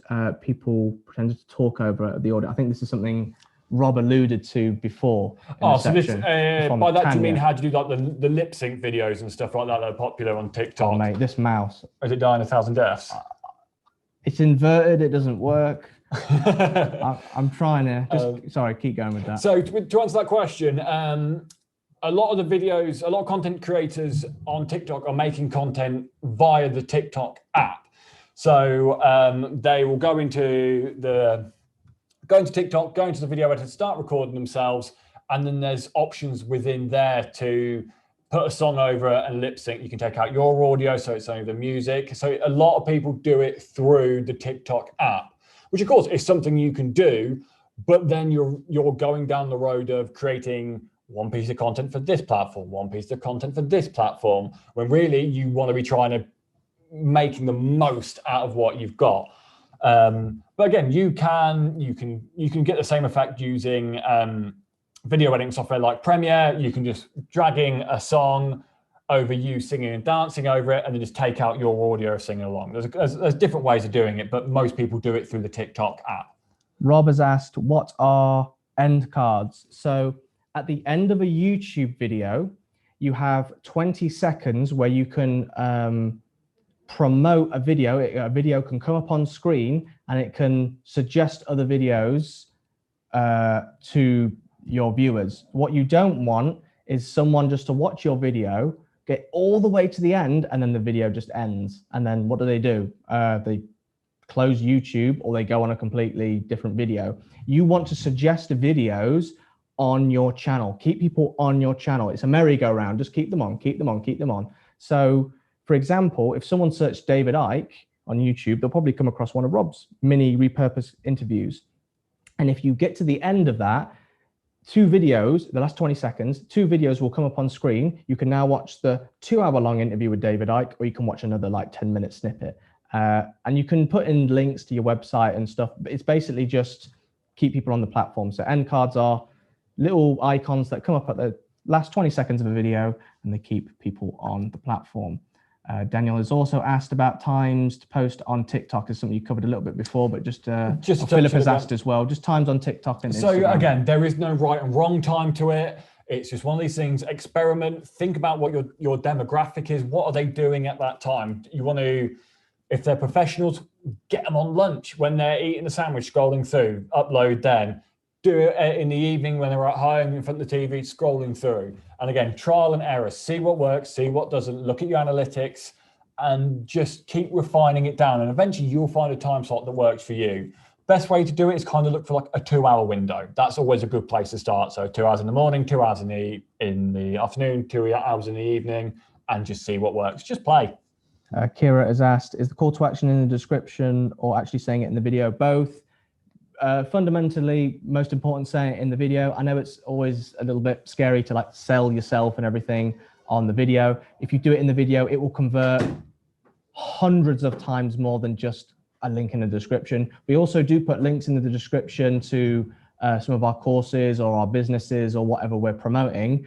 However, if it's not said in the video, people don't normally act upon it. YouTube is a visual thing. People watch it. Not a lot of people actually go in the descriptions and read them. So always say that in the video. Paul has also asked, I think he's referring to the Jordan Peterson interview. What was the original video title? I can't remember, but I just remember it being horrific, really boring. It was Jordan Peterson or Jordan Peterson talks about business interests, writing books, and so it didn't make any sense. It was just a load of words put together. It was awful. So it then got changed to Jordan Peterson reveals how to sell anything to anyone. How long have we got, Callum? 2 more minutes. Sorry, I saw something or something. 2 more minutes. Let me go down to the latest comments. Sorry, guys, we're not going to have time to answer all your questions. You want to pick a question, Rob? Pick a question. Oh, we got. Let's have a look. You pick one, I pick one, and then we'll end it. Okay, where's a nice one? If someone wants to video, is Will we go up? Yeah, oh, Daniel, that's your video. I will watch that. I'm actually very interested in short films. How so. do you do the TikTok? We've answered that one. We've got 2 minutes. If you want to get a question in now or never, guys. Oh, why is this mouse? God. I can't scroll. The mouse has died. Oh, God. Oh, God. Callum, the mouse. Save me. Oh, okay, here's a good question. I think it's working. Don't move it now. If you have many videos, how do you organize the back end of where all the videos are stored so you can find the videos quickly to repurpose them a few months later? Short answer, spreadsheets.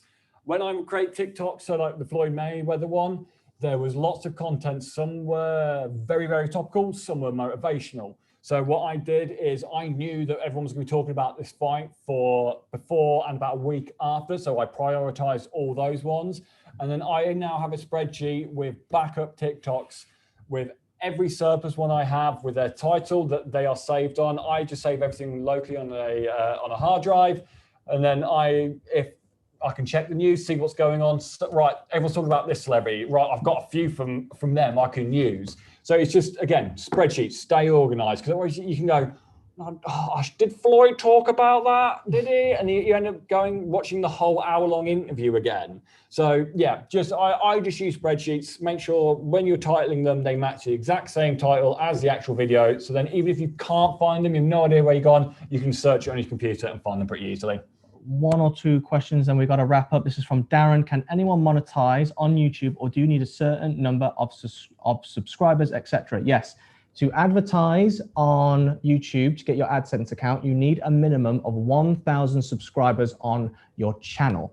So once you hit 1,000 subscribers, fair game, bang, you can set up your AdSense account and start monetizing your videos. Just something to keep in mind as well.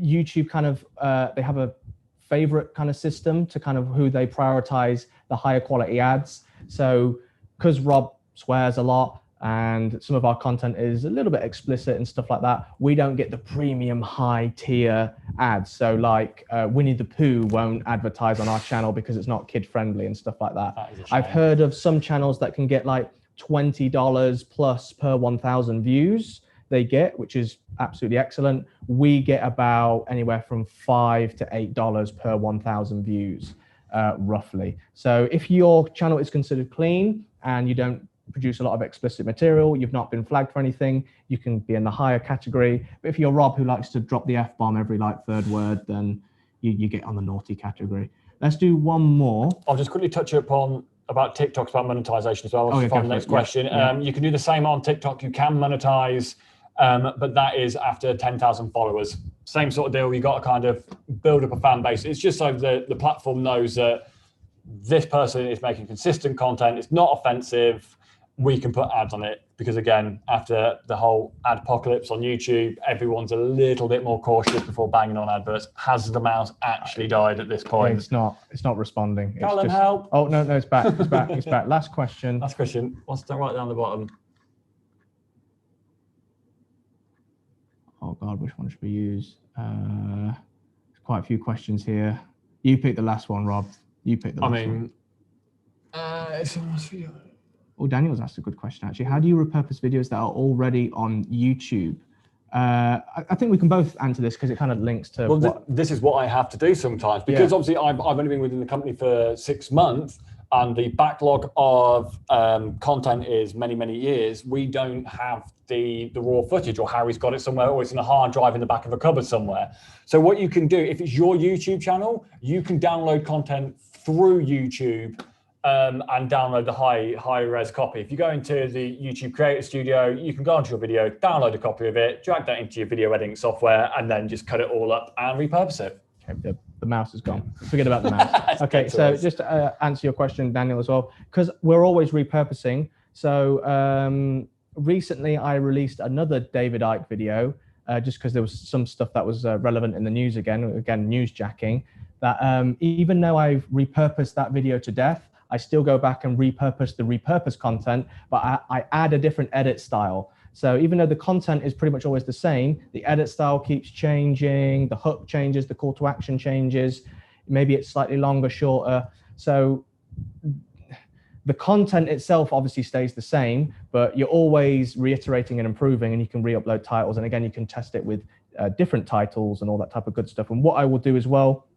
I'll make a piece of content, and then it may be a really good 10-minute video, but then I'll pass it over to Rob and he can create from that 10 minutes, 5 TikTok videos and stuff. So again, always in that loop, always in the churn, always around the rabbit hole, of repurposing content. Rob has been producing content for absolutely years, even years before even I arrived at Progressive. In theory, don't want this to happen, I really generally don't, Rob could pass away and we could have enough content to publish a video every single day on every social media platform for 5 years, because he's done so much content, and we know what works and how to repurpose and repeat, repurpose, repeat. That's the formula. Just keep going in that churn and do it again and again and again. We do have to wrap up, guys. We do apologize. Maybe we could do some type of follow-up or something later. You guys have been absolutely awesome. Are there any closing thoughts you have, Rob? Repurpose your content. It's worth it. Okay, so Rob is coming up next to finish the day with you guys. It's been an absolute pleasure. We're going to have a 2-minute break, just a quick power 2-minute break. You guys have been absolutely awesome. It's been phenomenal. Yeah, thank you so much. Doing this session with you guys. Much love. See you guys soon. Thank you. Take care, guys.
1 2 1 2 1.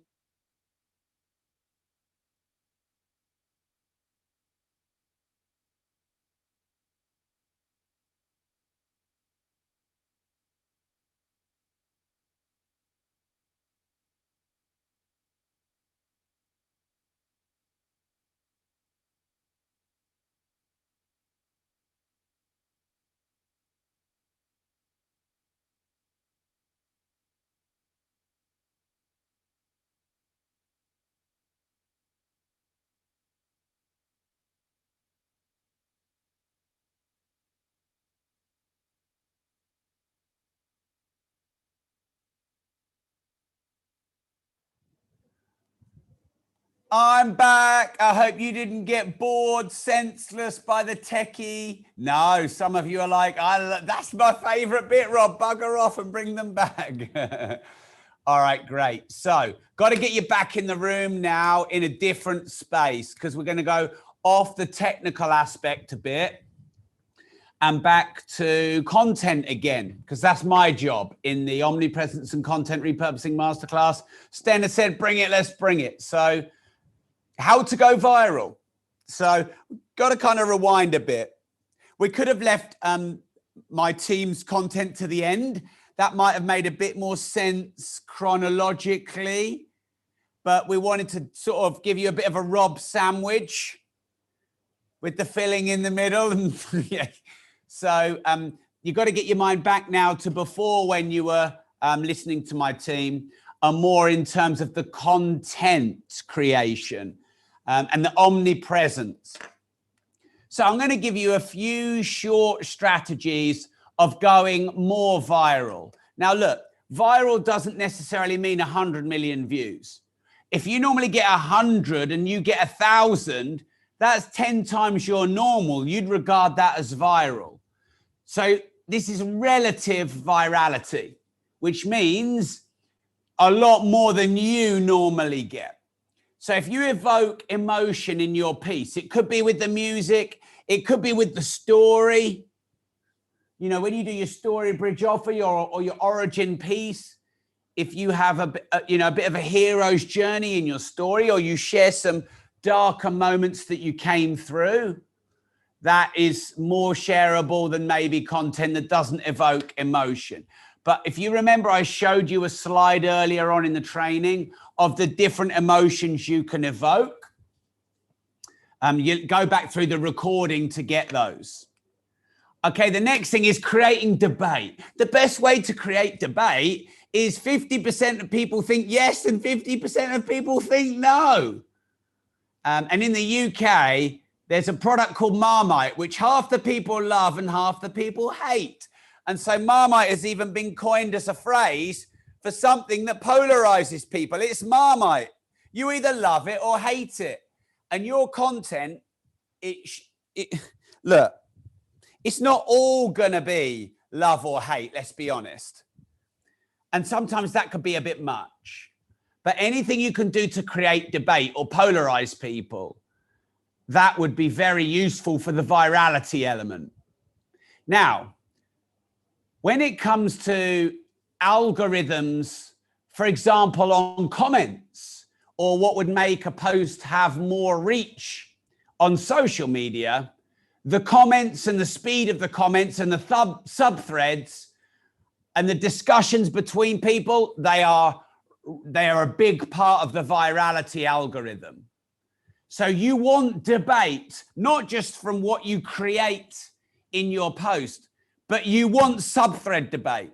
You want some critics. You want some people arguing with you. You want some people arguing with all your posts. You want some people arguing with other people who are arguing with other people on your post.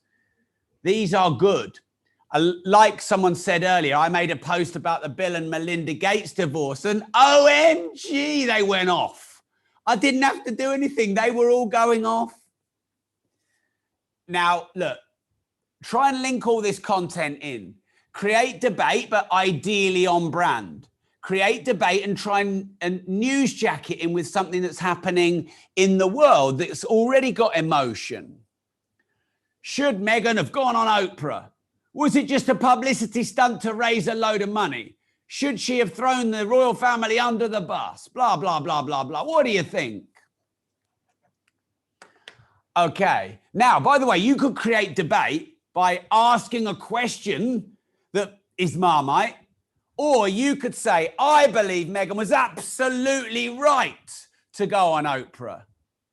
Here's why. Or I believe Meghan was absolutely wrong to go on Oprah, and here's why. So you can put your side of the argument firmly on one side of the fence. Okay, great. The third thing you can do to go viral is to do a joint venture, a collaboration, or an interview with someone who's already got good virality and reach. So you leverage their audience. David Icke, Jordan Peterson, David Goggins, Grant Cardone, Floyd Mayweather, yada, yada. I've got people like that, and you can too. This is really interesting. I'm very British. Well, I'm almost a surrogate American, let's be honest. But I am still quite British. I don't want to ask for shares. Oh, no. If you like my content, you'll share. I shouldn't have to ask for sharing. And I did some experiments, and I started asking people to share my content. I get 400% more shares when I ask you to share. Duh! Start asking people to share then. 400% more shares. That's a lot. Imagine that compounded over time. For those of you that love compounding, get your spreadsheet out and do a calculation on that. So ask people to share you on lives, ask people to share you on the podcast. I'm getting people here asking me to be interviewed by them. If there are any interview requests, I can see Daniel and Ella who have just asked there. So if you could email me, Rob Moore, with any interview requests. I have a manager and also a PA who discuss my interview requests. I actually do. I wasn't trying to sound smarter than I am. I actually do now with the requests. But yeah, if you would like to interview me on any of your channels, email rob@rob.moore and give me your request. My emails and DMs are always open to requests. I never say no before I know. Look at that. I never say no before I know. So just go. All right then. Next one is trends and newsjacks and keywords and name drops. We've covered that already. You know that already. We've already done it. But leveraging trends, newsjacks, keywords, and names that are hot and topical. You could go onto Google Trends. You could check the news every morning. What's hot? What's everyone talking about? What's breaking news? And then, of course, one of the best ways to go viral is through content repurposing. Take one piece and turn it into 11 or 22 or 33 or more. And do you know what? I thought, how can I add extra value over and above what I promised my legendary supporters and Rob.team members and purchasers of this OmniPresence and Content Repurposing Masterclass? So do you know what I've done? I have spent a lot of time writing down exactly what my weekly content plan is. And I'm going to share it with you right now. Now, you shouldn't necessarily do the same as me. You might want to do a bit less than me. You might want to do a bit more than me if you're going to put, full time into content marketing or, the creator economy. But I just thought it'd be useful for me to share with you exactly what I do, because people talk about doing loads of content or content repurposing, but they don't give you loads of tactics. I'm going to do exactly that right now. So here we go. And I may add a little bit to it. Let's see. So, I'm already going to add to this. I do one main interview for the disruptive entrepreneur every week. That's a long form piece of content. Long form for us is 60 minutes plus. I recently saw Lex Fridman. He did a 5-hour podcast. So long form people like as long as it's good. Don't be scared to go long. So I would say our average disruptive entrepreneur is 90 minutes long. Ronnie was nearly 2 hours, just gone.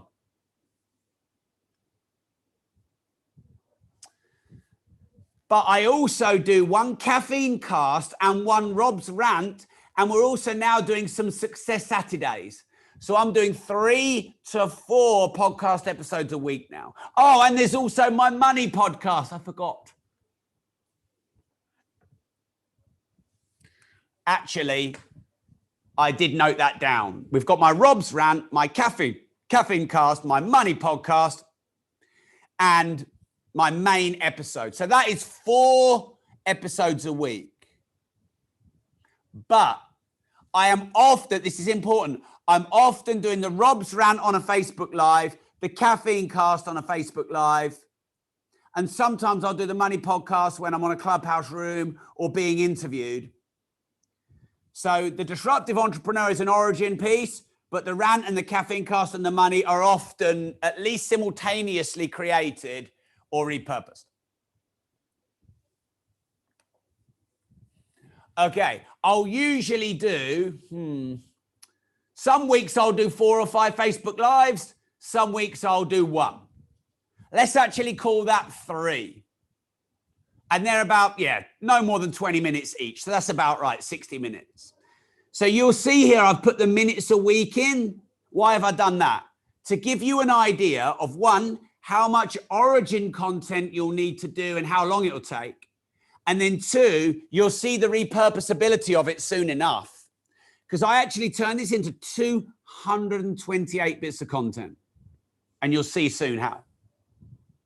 Now, often those 3 Facebook Lives are also Rob's rants or caffeine casts or money episodes. I'm not going to do a podcast without at least the opportunity to repurpose it, because it's not leverage of my time. Julie says she's just had a light bulb moment. Julie, boom. Always getting light bulb moments even after years of working together. That's what I like to see. Okay, next then is I have my Rob Moore supporter program, also the Rob.team program. So I do about 2 pieces of content a week for that, sometimes live, sometimes written content. Kieran also does 1 a week for me. That's good leverage. He does the social media content each week. Now, I don't reuse the supporter content because it's unique for you members, but I do record it and put it in the supporter program forever. But I'm actually going to launch my YouTube Premium soon, and I'm going to start pooling some of these assets together. So when I launch YouTube Premium, I'm going to give them access to the supporter lives as well to bulk up the YouTube Premium content. Something we're also doing for YouTube Premium when we launch it is we're going to take some of the content in the Disruptive Entrepreneur that's maybe not hardcore entrepreneurship and pull it out and have it as bonus behind the scenes content for YouTube Premium. I think it's $4.99 a month, YouTube Premium. Rob has asked, is there a Facebook group for your supporter program? Yes, there is. Email rob@robmoore.com if you're in the supporter program, but you don't think you're in the Facebook group, or you're in the Rob.team membership, but you don't yet think you've been put in the Facebook group.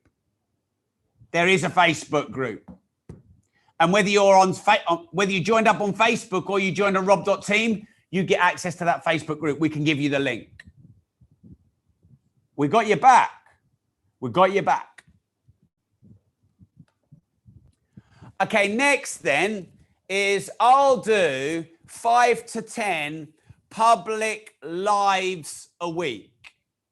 Mentoring sessions, I'll sometimes do mentoring live, or sometimes I'll be interviewed on someone else's podcast.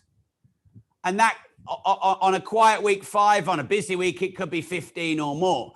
Any content where you're getting interviewed or you're mentoring, make sure you reuse it.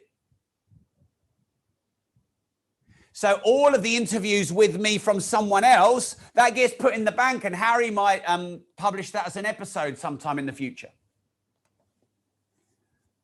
Okay. I also do about 5 pre-recorded pieces of content a week. Maybe the odd podcast. Definitely the money one is often more pre-recorded. Video content. I do 2 longer form bits of pre-recorded content, maybe a long form blog I do about 10 Clubhouse rooms a week, but I often do a little live for the first 15 minutes and then record the podcast. Or when I'm doing the Clubhouse room, I'll take notes and that will form the agenda for a podcast or a future video. So I'm always repurposing. You know, in sales, they say always be selling or always be closing. Well, in content, always be repurposing. ABR, always be repurposing, as I am here and now. Okay, and I'm writing quite a lot now again. I'm writing carousel posts, as I mentioned before. I'm writing a good 2-3 blog articles a week. So when you add in the quotes and the carousels and the blogs, I'm churning out easy 20 a week in that 2 hours. Now, the more you do this and the better you get, the less time it takes. Okay, I'm doing Facebook posts, which can go on my page, in my groups. Often they're shorter than blogs. Often I see a post and I think, I've got something to say about that. And rather than it just being a comment, I'll make it a main post. And then I can take those Facebook posts and they can be blogs, email content. We have 800,000 on our email databases. Other social media posts. It can be repurposed for LinkedIn, Instagram. Can you ask someone to turn the aircon off a bit? Because I feel like I'm in Alaska. The top of my head is -15. And I'm probably balding a bit there as well. So I won't touch it. Okay. So we do at least 1 Instagram post a day and 3 stories a day. But my VA does all of those. My VA does all my LinkedIn, all my Instagram. It's all repurposed from my existing content. He even sometimes writes them himself. He's good. And you wouldn't tell the difference between what he's written and what I've written.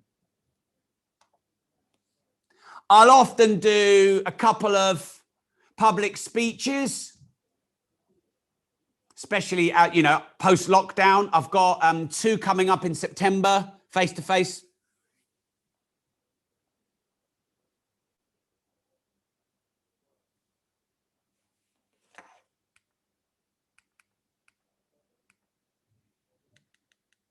So let's go through this one more time.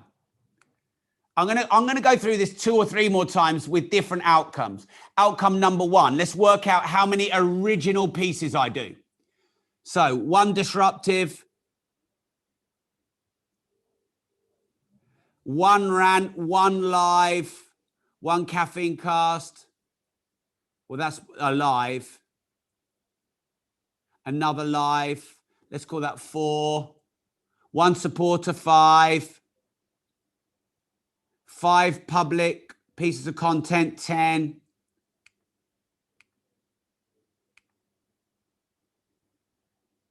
5 short pre-recorded, 15. 1 long pre-recorded, 16.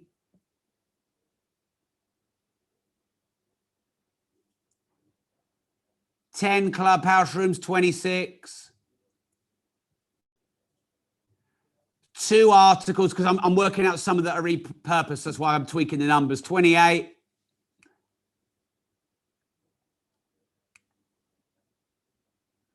1 public speech, 29.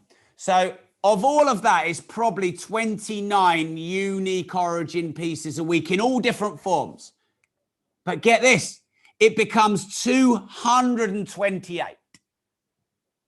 So I'm getting about 10 repurposed bits from every 1 piece. And I could get more. So that's pretty cool. How am I doing that? Let me summarize. 1, if you're ever doing a podcast, make sure you're doing a video as well or a live. 2, if you ever do a public speech, record it. If you're ever interviewed for anything, record it. If you ever do mentoring, record it. Audio, video. If you're going to write an article, turn the article into a Facebook post and a carousel and an image, like a meme image. So what you just want to think is, if I'm doing this one piece of content, I'm getting at least 4 out of this. Otherwise, I'm not doing it. All right, let's go back again, my friends. I hope you're finding this useful. Okay, so now I'm going to total the time. Bear in mind, I'm professionally retired. And so I've got some time to spend. Don't compare, just work out yourself. But 90 minutes a week for the disruptive entrepreneur. I'm going to call that 30. 120. 140, because there's duplication there. 160.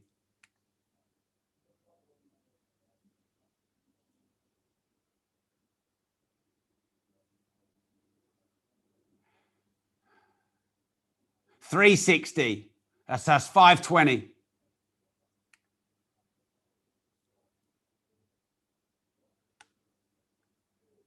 540. 600.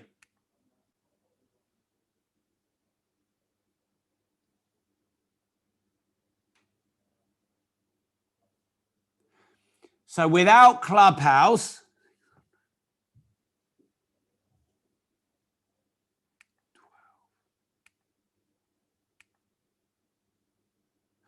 $14 hours a week of content without Clubhouse gets me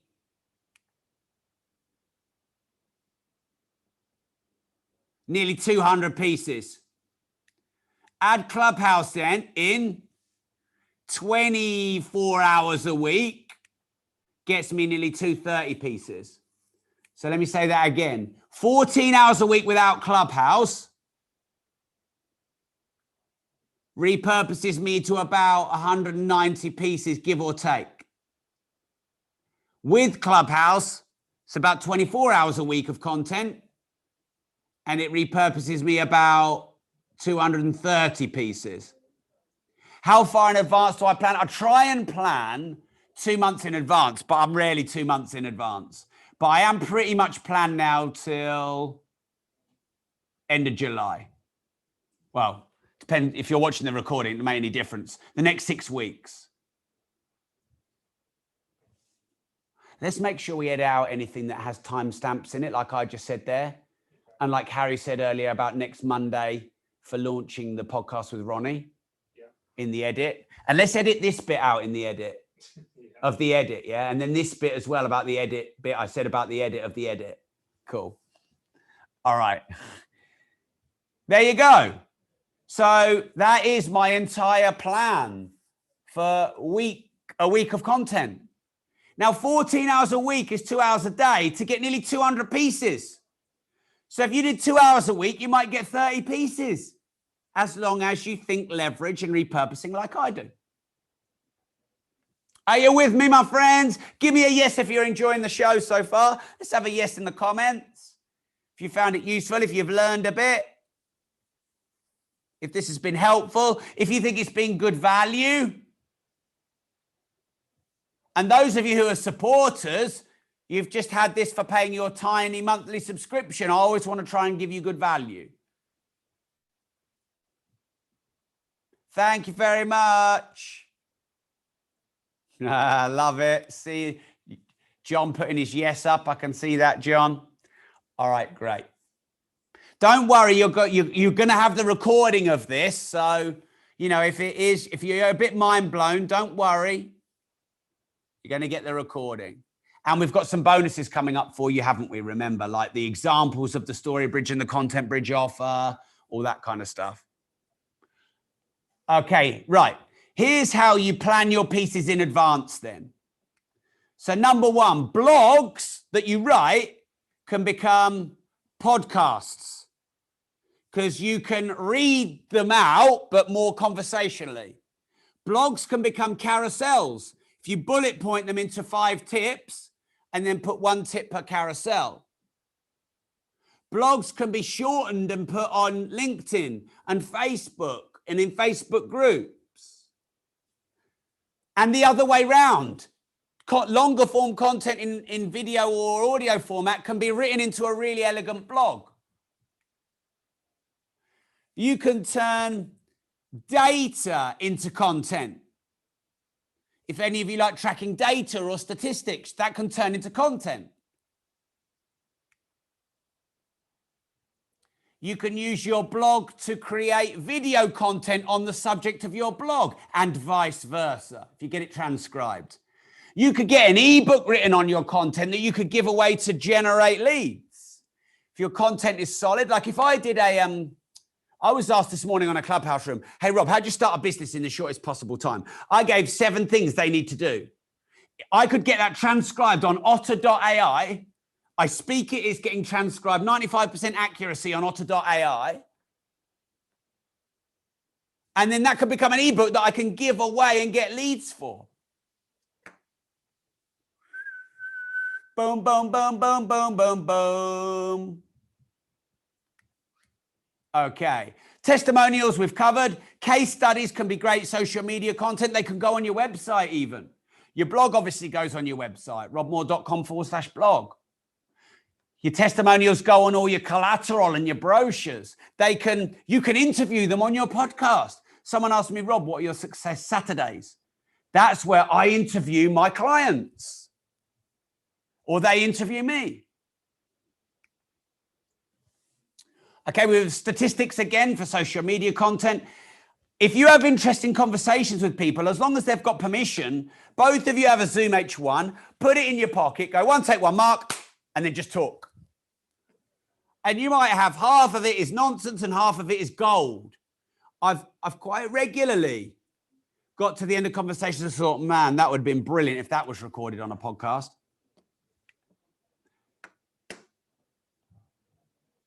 You could also take content you've got and offer it as a guest contribution, a blog as a guest blog, a podcast as a guest podcast, YouTube content on someone else's channel. So all of this, my great friends, you're not doing any extra new content. So it's content leverage. It's omnipresence. It's content repurposing. Never again, ever in your life will you do one solitary piece of content. That will be so beneath you. One piece? That's like the tiniest little starter. No, I'm going for the full tasting menu. Give me the starter, I'll turn it into the whole menu. All right, cool. Blog posts into podcasts, we don't need to do that. That's easy. Blogs into videos, we don't need to do that. That's easy. Creating an ebook. There's a site that I can't remember what it's called. If someone knows in the comments, put it in. But there's a site that you can go to otter.ai and get a piece of audio transcribed. And then you go on a site, it begins with R, I think, and it turns it into an ebook for you. But there'll be ebook creation websites.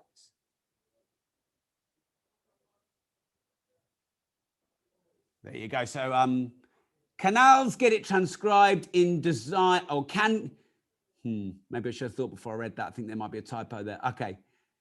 Designer.io create ebooks. DESIGNRR.io create ebooks. Now, ebooks are great for lead generation. You give them away in exchange for email addresses.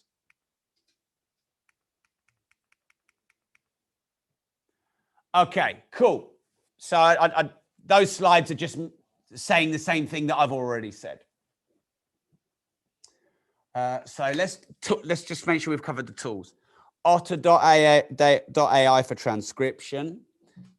Someone's put in here designer.io with 2 R's at the end to create ebooks. DISIGNRR. Caveat, disclaimer, I've never used that, so I'm going on what Claude says here. Your Zoom H1 to just record the audio or extract the audio from the video source. What else do you need? I don't really think you need anything else. Can I just do a sound check? Can you all hear me? Okay, great. Thank you.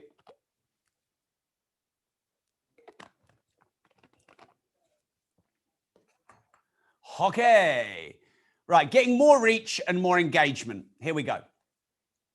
So you need to know your ideal client profile. So your ideal client profile is age range,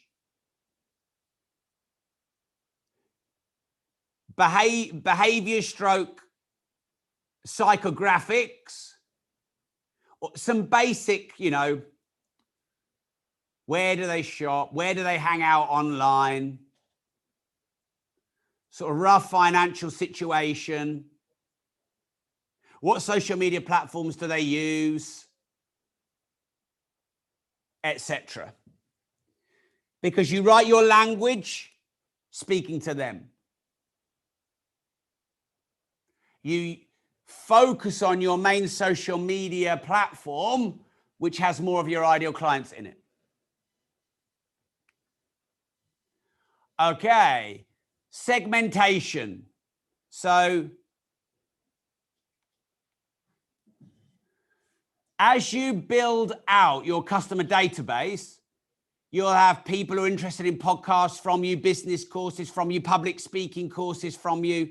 Where possible, keep your clients segmented into the specialist product or service or field that they joined you for. Honestly, we find this really hard because we've got over 800,000 records of people. Sometimes people join me for the podcast content, but then they get stuff about sort of general business or public speaking. Difficulty with our email client software with that, but we're working on that.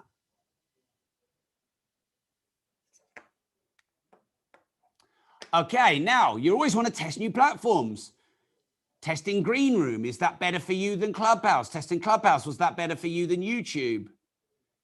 Testing stories on LinkedIn when they went live. Testing the new rooms or the audio tools on Facebook and LinkedIn when they go live. Testing LinkedIn Live when you get that feature, etc.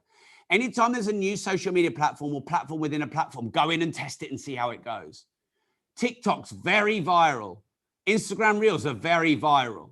And they're quite new compared to some other platforms. So always go in and test new platforms and try and figure them out quick. This one's quite important for your leverage.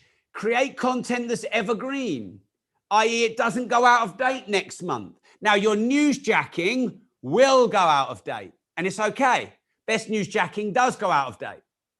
But everything else, try and keep it evergreen. i.e. if you revisited it in 5 years, it would still be just as useful.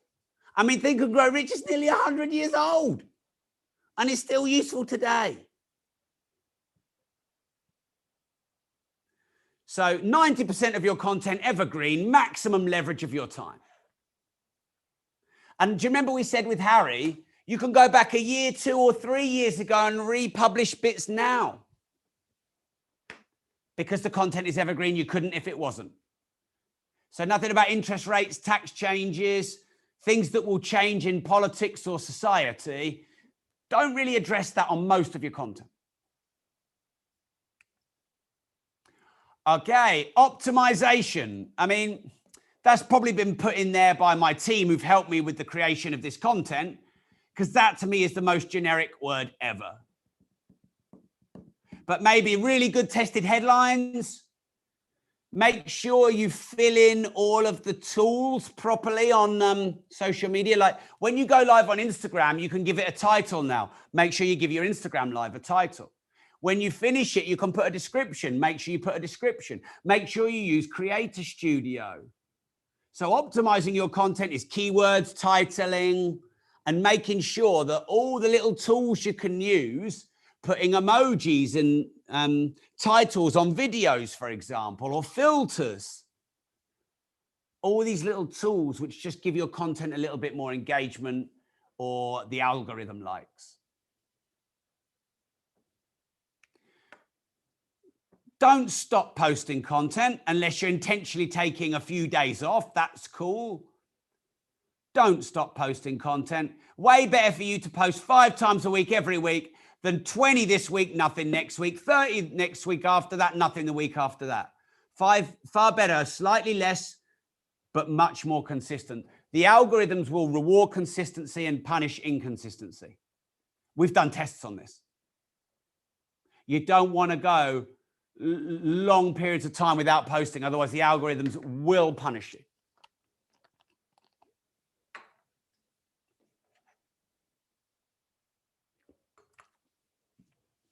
Keep a consistent look and feel. Well, most of the time, yes, you might want a little bit of your branding. We have the purple.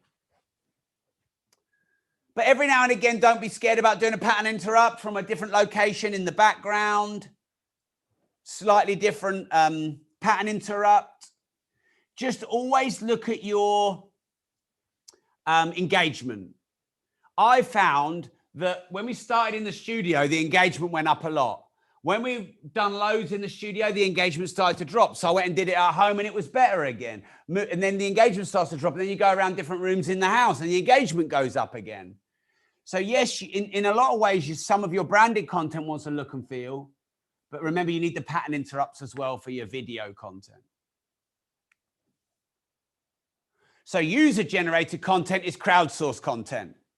When I ask you, what's your biggest pain in... Actually, let me do it again. Let's have a bit of fun. What's your biggest challenge in social media right now? Put it in the comments. With content and social media, what is your biggest challenge right now? I want to hear from everyone. Everyone. Don't go anywhere. Put it in the comments.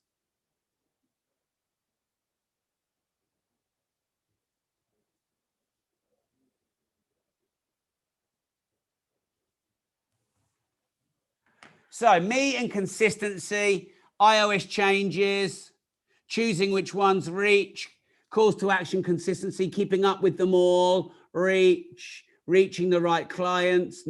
And before today, knowing what to post, engagement, call to action, staying consistent, my niche, content, sales, taking time to do everything yourself. There you go. So that's all user-generated content. This is all social media content that I could create. So thank you very much. I'll pay you later. Overwhelmed. That's common. And then finally, this is the big one. Do you know what? You're going to post plenty of stuff that doesn't get much reach. I do too. Probably a higher percentage of your content is going to get less reach than you'd want. And then some of it's going to do well. So instead of thinking it's a failure, everything's final, just write this down. Write this down with me. Every post is a test. Write it down. Every post is a test. I'll tell you why this is good. Because you stop overthinking and you start testing. You stop getting in your own way. Like I did a post yesterday on my story and it was a little bit of a video look around of some of my cars. And I sort of partly thought to myself, shall I? Fuck it. If in doubt, fuck it, do it. Test it. Because you know what? If it doesn't work, you can always delete it. Let me go in and have a look, see how it's done. 1,511 views, not bad. I would normally get between 500 and 4,000. All right. So let's see the reactions.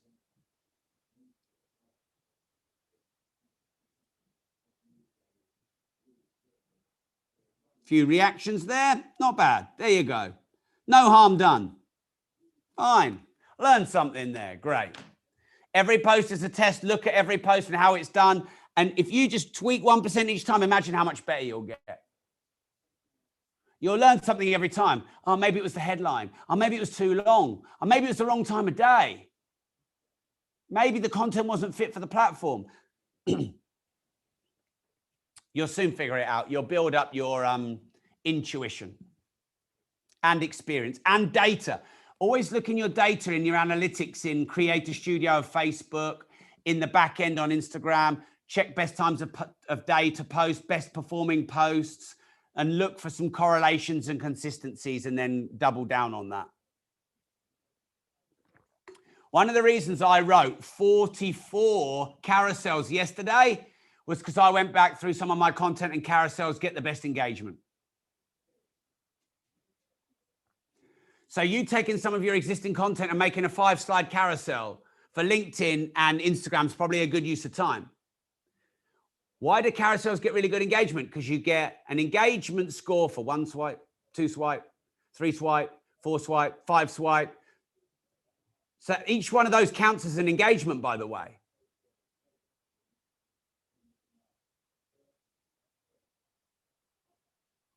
Yeah, someone has said, what do I mean by double down? Maybe if you're from a rural part, that means something different. Not going to say what I think you might think that means. Doubling down means doing more.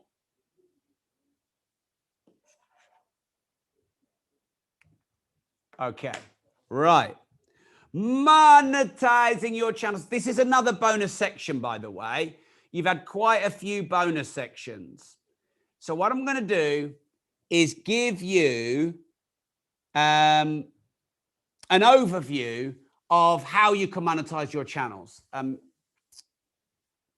Callum, on the podcast live stream masterclass, I got my VA to draft out exactly how you set up all the monetization tools on social media. Do you remember that? Yeah. Can you message him, tell him to get that out, and then add the new ones on, which is, I think, badges on Instagram, the subscription buttons now on iTunes and on Spotify. And there would have been other monetization tools that have come out since. Get him to update it. And then when it's done, I'll give it to everyone here as a gift.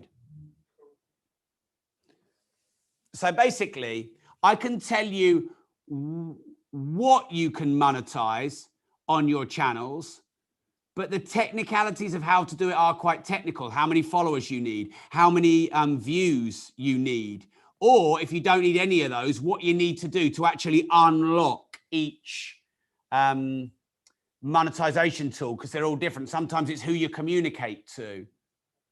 So yeah, thank you for your kind comments about me giving gifts. It's all part of the service. I want you as a supporter and a Rob.team member to get way more than you pay for every month, so you stay with me forever. So my absolute pleasure. And also, there's no point me spending hours going over it now. It's just it's too technical. Right. And some of them are actually quite simple. So ad revenue and sponsorship. That's the first two. So I actually think the best way to do this is to go direct to a potential advertiser who is the kind of product or brand that you'd want to align with and that your content fits with, and try and do a deal directly with them.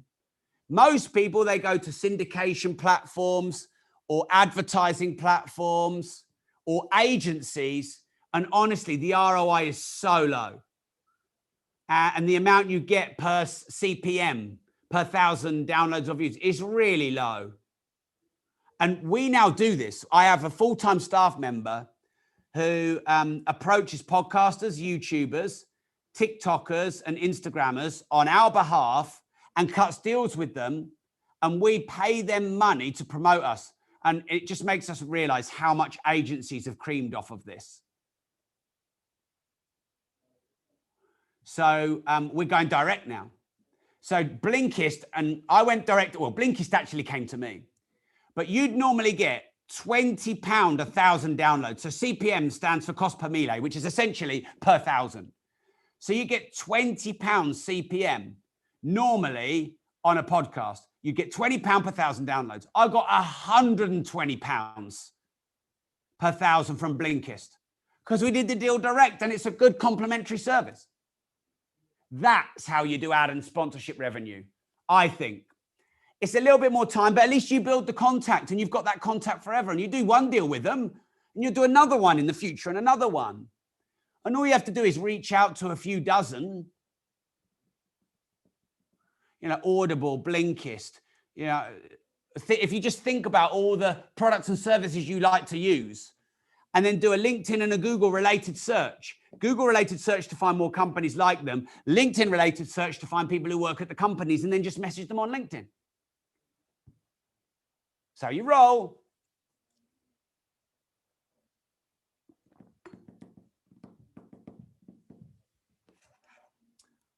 Okay.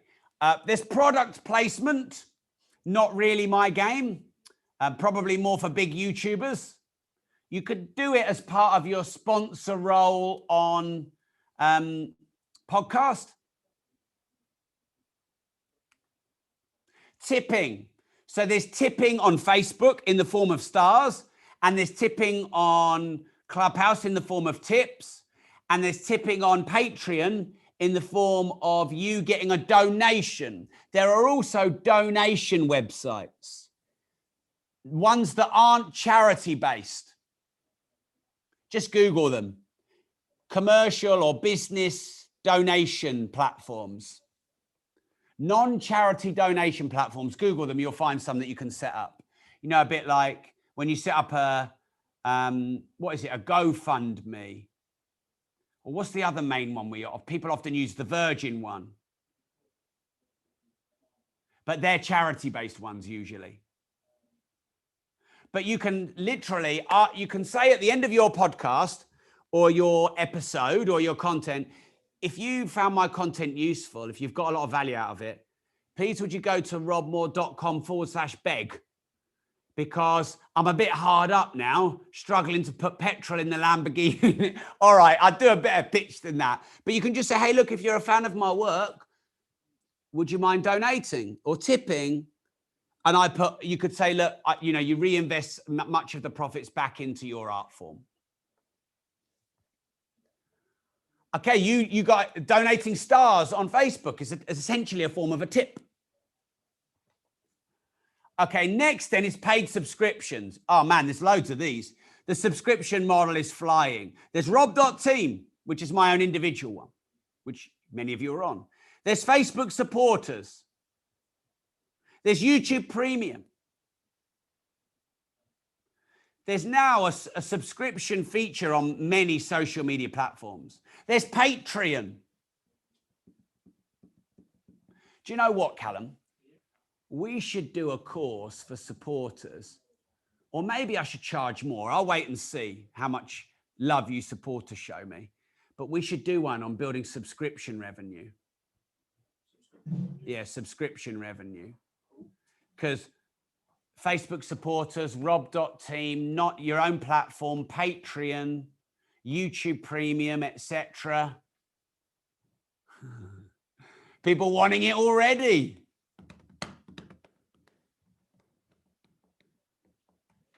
Thanks, Callum. Oh, wait a minute. There's more. There's Luminary on podcasts, and there's the Apple and Spotify subscription button on podcasts as well. Okay. You can sell content digitally in the form of mini courses or pop-up products. Alison has asked, what platform do we use for rob.team? Have my team build one. That means I can keep improving it. If you guys have got any feedback for rob.team, the platform, any features you want, email me rob@robmoore.com and I will look to get it built in. As long as it's not one where you link to my bank account and drain it. I already got a wife for that, only kidding. But I've got 2 kids for that, definitely. But you don't have to use your own platform. You could use Kajabi. You could use Patreon. Just, they do a good job. We just had other requirements.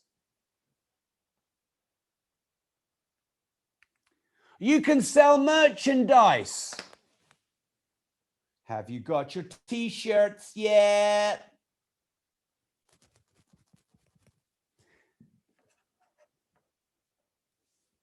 Paid shout outs. You could give people paid shout outs. I often say, if you donate 2,000 stars, I'll shout you out on my podcast. It's only $20, but they get a paid shout out. You could sell live events from your content. So you could do your content and at the end, you could get them to register for a live event.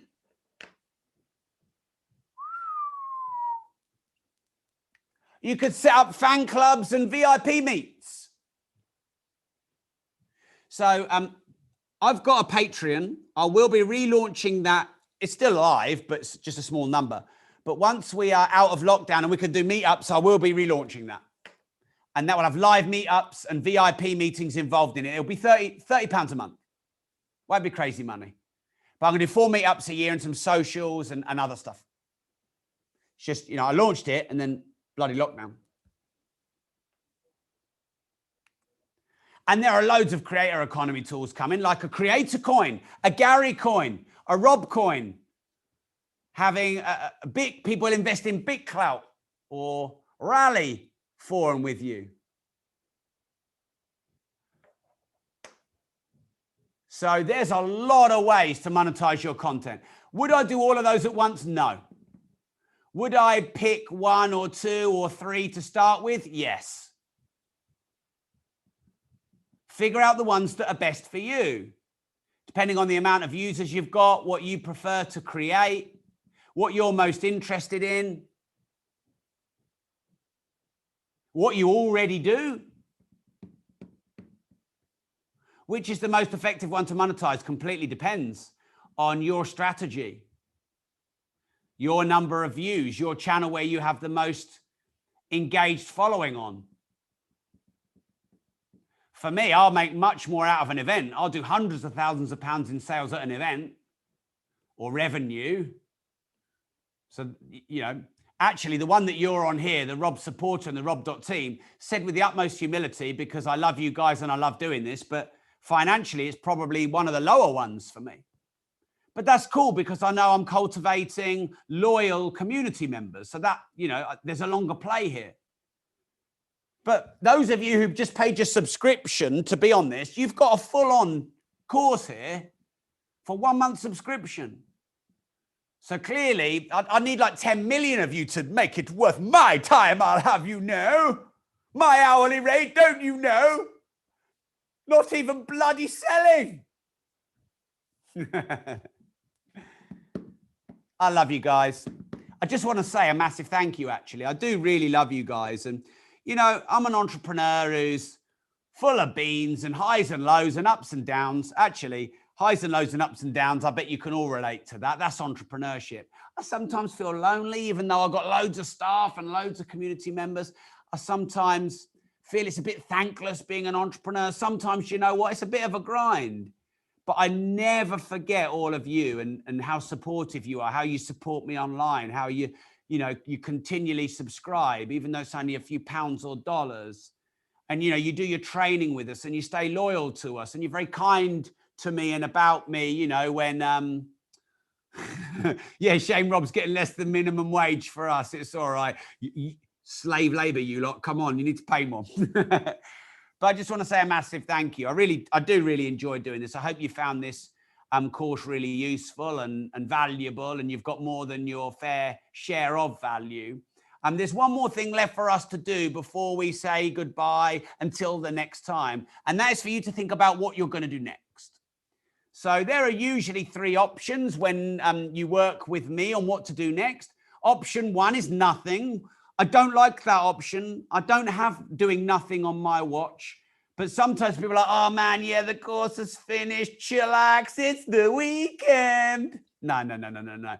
Don't let that be next week, next month, next year. When all is said and done, more is said than done. To know and not to do is not to know. So start now and get perfect later. The next option you've got is to try all of this content repurposing on your own. Now, I believe content creation, that is a great use of your time. I believe sales and marketing is a great use of your time. But editing and content repurposing from a technical perspective, that is an admin task. So should you choose, I'm going to invite you to apply to work with my team and hire us as your content repurposing partner or agency. Someone just said no sound. Can I just do a quick sound check? Can you all hear me okay? Yeah, good. Give me a yes. I want a yes from everyone. I want to make sure you're here. I want to make sure you're alive. I want to make sure you're breathing. Okay, good. Now, like I said before, I am not making a sale and I am not asking for money. You cannot pay me on this course, whether it's live or recorded. You can't pay me. If you knocked on that door and said, Rob, I'm on this course, I desperately want to pay you to use you for your content repurposing services, and you had a briefcase full of money and you were beautiful and you were naked, I would still send you out. Sorry. Here's why. We're looking for just a small number of people, like 3 a month for the next few months. At one point, we had over 200 people on this live stream. And if you're watching the recording, there could have been thousands of people who've watched this. So I'm going to share with you how we have created one of the UK's first content repurposing agencies. And I believe we have an unbelievably great new product. If you want to become a content creator and an influencer, you want to leverage the content creation economy, the creator economy.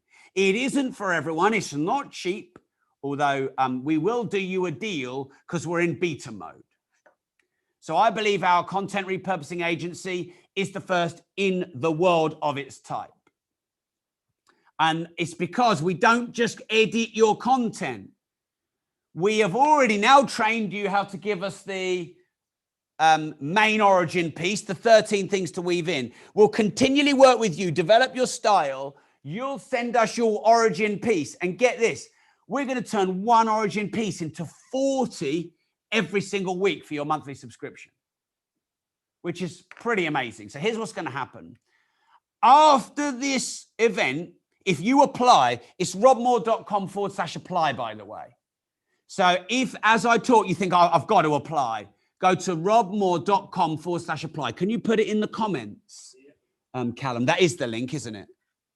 Yeah, robmoore.com/apply. Yeah. So by all means, apply as we are speaking, as we are talking with each other. There is no commitment to pay when you apply. Someone's already applied today. Wow. All right. I know we had lots of emails from rob@robmoore.com as well. This is for you to talk to Kane, to talk through your needs and requirements, for you to talk through what our products and services are. I'm going to tell you, but you'll talk through again. Us to qualify you to see if you're committed, and you to qualify us. I want people who want to scale up their content marketing, want to build a personal brand, want to go viral, want to be omnipresent, want to generate loads of leads for their business. This is not for you if you're going to do one piece of content a week, or you only want to make, £12 a week. It's just, there would just be, you should just do this yourself otherwise. Okay, so we will do everything. We will set up the piece of content that we repurpose. We will brand it. We will optimize it. We will edit it, and we will support you. We will support you in sending us the origin piece. Literally we can't ventriloquist you, but everything else we can do. You get access to our entire media team. In there, we've got a dozen guys. Unfortunately, not one lady. We've got lots of ladies upstairs, but in our agency, it seems to be very just guy heavy, but it doesn't matter. But we've got a dozen guys in there, all employed to edit audio, video, and live content. This is what the agency does. It's been doing it for years for our podcasters. So basically, you create the piece and that's it. Well, no, that's not quite it, because you're going to post it when we send it back to you, because it has to be that way. Because you're going to do remember the final edit to make it look unique. Although if you want us to access your accounts and do that, we could still do that for you if you want. That's your choice. So you can focus on content, on sales, on virality, and we focus on repurposing and turning 1 into 7, into 14, into 21, into 28, into 35. You get the baby, we do the labor pains. Right. We only have 5 test clients. They are all influencers like Shah Wasman, Ryan Pinnock, people like that. I am looking for a maximum of 3 a month. There was 200 people when this live started, and I'm looking for a maximum of 3 a month. So this is really strictly first come, first serve. If you're watching the recording, I don't know what month we'll be on, but you want to apply immediately. That is it. So if you're number 10, and I'm looking for about 10 max on the live, but we'll do it on a rolling basis on the recording. If you're number 10, you're going to have to wait 3 months. I'm not doing any more because it needs to be personal. Okay. We are a boutique agency. We are not looking for massive volume. We've built 155 clients over 4 years. That's only 40 clients a year. That's 1 client every 10 days. So we don't have a lot of clients. We're not looking for a lot of clients, and we don't want to grow massive. We want to grow good. Okay, so we're building a community and a movement of influencers and creators. Look, this is not cheap. You're not going to get this for, you know, a few quid a month. This is not cheap. I'm just saying. I think the prices I'm about to offer you, I don't know if they'll be sustainable for the long term, if I'm honest. I think we'll have to bang them up. But remember, we're in beta mode. So I'm going to give you a discount because we're in beta mode. Nothing is beta other than the fact that it's relatively new, and I'm giving you a discount. I will be asking for your feedback as well in exchange for the discount so we can improve the service even more. I don't know how long this is going to take to repurpose all this content, but it could take ages. And I'm doing a special deal on top of the alpha or beta price deal. I'm doing a special deal again for Rob Moore supporter and Rob.team clients, which is you guys here now.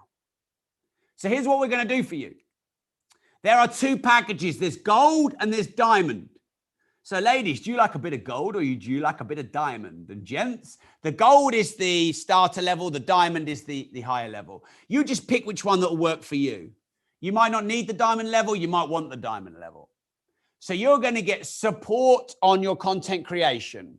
You're going to get your origin piece repurposed. You're going to get access to our team of editors. And like I said, there's like a dozen of them in there. And you're going to get access to them for full support. You're going to get branding, which is bespoke per platform. For example, the Reels will not have a TikTok watermark in it. So your branding will be per platform.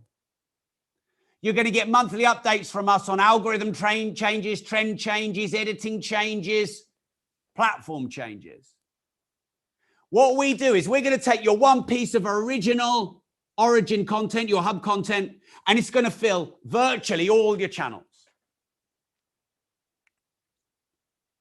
We're going to learn your style of content over time. We're going to give you feedback on how to create content that gets more virality and reach. All the data they have on me on virality, you're going to get that data, not printed out and handed to you, but, oh, Rob did this, it worked. Rob did this, it didn't work. I'm going to be your crash test dummy. And all of the nuances of individual platforms, we will help you with and do for you. So plenty of people will charge you £1,500 a month, but essentially it's a trimming service. Go to the hairdressers if you need a trim. This is way more than just a trimming service. I quite like that one. That's a good little idiom for my pitch. But it's not a pitch because I'm not even asking you for any money. So here's what you get each week. For your monthly subscription, get this. For your monthly subscription, you get this every week. You give us one master origin piece a week. You choose if that's 12 minutes or if that's 2 hours. That's your choice. You give us one origin piece a week. And then we're going to take that full version and that's going to be put on YouTube and edited. And these are all going to be optimized, though depends whether you give us access to your account. If you don't, you'll have to do what we say. If you do, we'll do it for you. It's up to you. Then you're going to get one 7 to 10 minute edit, which will be for YouTube, LinkedIn, Facebook group, and blog. So now we're on 5. Then you're going to get 2 to 3 minute edits, which will be for LinkedIn page, Facebook group, and blog. So that's another 8. By the way, as more platforms come out, you'll get more. And you're going to get 3 shorts, which is TikToks, Reels, Stories on LinkedIn, Facebook, Instagram, YouTube Shorts, LinkedIn, Facebook. That's 27 pieces. You are going to get 40 pieces a week from one piece. 40 pieces a week. Thumbnails, titles, descriptions. So you'll get your one piece will be edited into 7 pieces, which then get repurposed into the rest of the formats. One piece turns into 40 pieces every week. That's 160 pieces a month from 4 origin pieces. So on the diamond level, in addition to that, you also get written blogs 2 a month. You also get short form blogs, and then that can be used for all your social media. You get long form blogs that SEO optimized. You get 4 collaboration episodes a month. If you interview people, you want this. And then what we do is we take cuts of your interview and we make the guests look good, so the guests will share it on their channels. This could easily add another 20 pieces a week. You could be at 240 pieces a month. You also get 2 extra 1 to 3 minute clips which showcase your guest. And then you get another 2 shorts that showcase your guest. If you don't ever interview anyone, just go for the gold level. If you do interviews like I do, you probably want the diamond level. It's your choice which one you choose. And you get image quotes as well. Right, now, go to robmoore.com/apply right now. You can see it on the screen, robmoore.com/apply. I'm just going to summarize both packages and then I'm pretty much done. I'll do a Q&A. I think I said I would. So get your questions ready, but I've probably not got too long unless I want to get divorced. I think we said 5, maybe 6 hours, and we've definitely done and delivered on that with not many breaks. So go right now to robmoore.com/apply and make sure you apply. First come, first serve. First person applied, first person Kane calls. 10th person applied, 10th person Kane calls. 30 person that we've got, I could see some people are saying they've applied already. So let me know in the comments if you've applied. I can shout you out and make sure that Kane calls you first. Callum, can you let me know as the applications come in? All right, great. Paul's applied. Amber's applied. I know Anthony had applied. All right, cool. So the 2 levels here. Okay, Eloho has applied. Curtis has applied. Melissa and Joe have applied. Brenda's applied. Whoa, a lot coming in. Okay, right. So the way this is going to work is we usually have a setup fee. I'm going to waive that setup fee as long as you apply now. Daniel's applied. And if you're watching the recording, make sure you apply, because, you know, we might be in the months beyond when the course was live, and you might be able to get in or at least get on the waiting list. So what we're going to do is this. I'm going to waive the setup fee as part of the beta testing deal. I'm going to ask you for just essentially what works out to be 3 months you put down after you've spoken to Kane and you decide you want to do it. Not until then. He's going to say, right, we'd like you to put 3 months down. And then you have a 2-month notice period, because obviously we'd need a bit of time to unwind. This is a lot of work to do. So your maximum exposure is a 5-month test if you decide it's not for you. Now, Kane might have some bulk deals, by the way. You know, if you pay a year up front or something like that, he might do it. He probably has got a special deal. So I'll let you talk to him about that. You know, if you think that you want to get a bit more of a deal. But I'm going to waive the the setup fee, because there's a lot of work for us there. And I am going to give you a discount, and then a discount for being a supporter or team member. On the 2 levels. Now, I'm going to tell you those in a moment, but I just wanted to get the process of how the payments work and your sort of minimum requirement with us, and therefore your maximum exposure. But, you know, you can obviously cancel any time, and as long as you give us the 2 months notice to make sure that we work out everything and make sure you've got all your assets and everything, then that's all good. And that's the same in our podcast agency, by the way. Okay, right.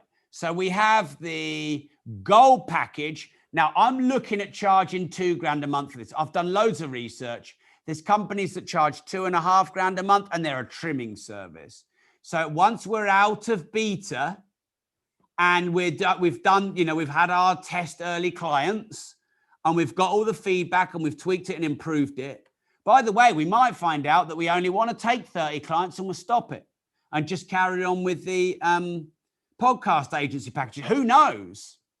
but we're doing for you what we do for me. So this is proven to work, by the way.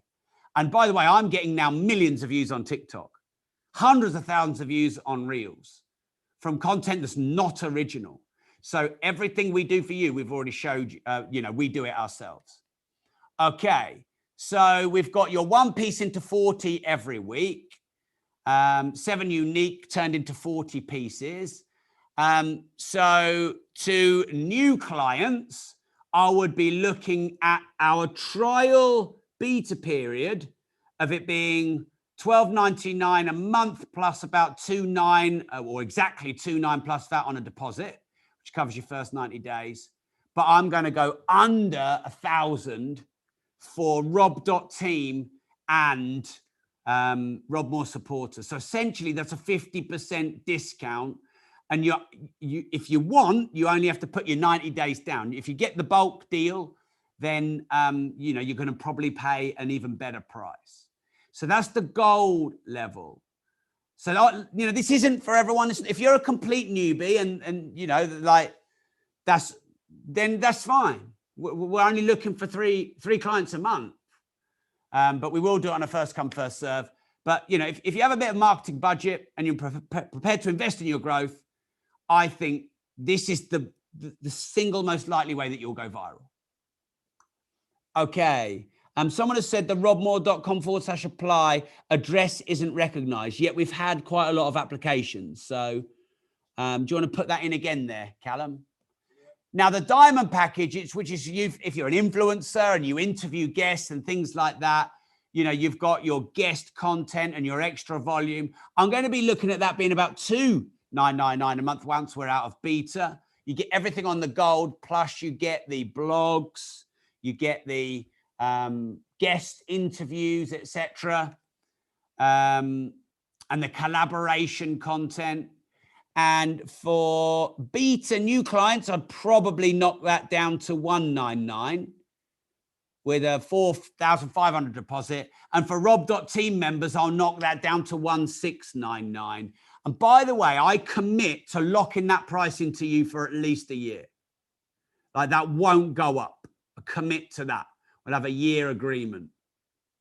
You better make a note of that, Callum, because my team might not know that. Because once we're out of beta, I clearly will be putting this way up. It's a lot of work. 460 pieces of content a week. Let's do the maths on this. Calculator. 160 pieces of content a month divided by, let's go on the gold level, 999 equals. That is £16 per piece of content.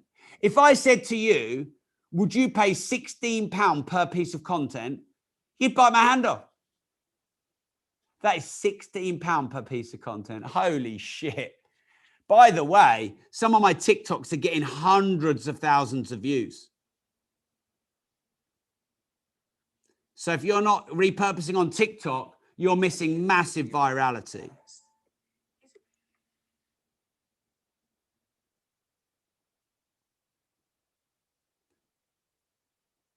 $132,000, $138,000, $355,000, $710,000, $635,000, $22,000. This is all repurposed content. Those on their own would have paid for a year for the agency, for me, for the reach, the virality, for the follows and the trickle down revenue. So, my good friends, one more thing, because I'm committed to your brand. Anyone who does the diamond level or pays 1 year in full. This isn't on the slides, Callum, so you need to make a note of this as well. Team are going to kill me for this. I always feel a bit generous here. I always want to help people. I want to help you. So here's what I'm going to do. If you join the diamond level or you pay a year up front on the gold level, I'll give you one-to-one mentoring via WhatsApp for the time that you are on my agency. Content mentoring, business mentoring, you name it, you'll get my WhatsApp mobile number. I rarely do this. I did do it to my highest agency clients on the podcast. And I said I probably wouldn't do it again. But because we're only doing 3 a month, and my guess is this will be 1 a month, I'll do it. Now, by the way, mentoring with me is 40 grand a year. I'm just signing up a client right now. 40 grand a year. And you get mentoring from me. Charles has said awesome deals here. So there you go. So go to robmoore.com/apply right now. I'll leave that up. Leave the screen up. Oh, you got it on there yet? You have got 7 minutes left to apply. A couple of people are having problems with the link because Carmel said that it's not recognized for her either. Okay, if you can't get the link, email me rob@robmoore.com. Tanya's interested in mentoring with me. Well, there you go. Get it for a year on our content repurposing packages. Tanya's just applied. Quite a few people in the past. I mean, I have offered this from time to time. I remember Jay Dillon signed up 10 grand package and he said, Rob, I did that just to get mentoring with you. So mentoring with me, I say this humbly, but I'm probably one of the most qualified business social media marketing mentors in the UK. And I'm probably one of the most expensive. And you can get me either pay a year in full or on the diamond level. Amber's interested. I know Amber's already applied.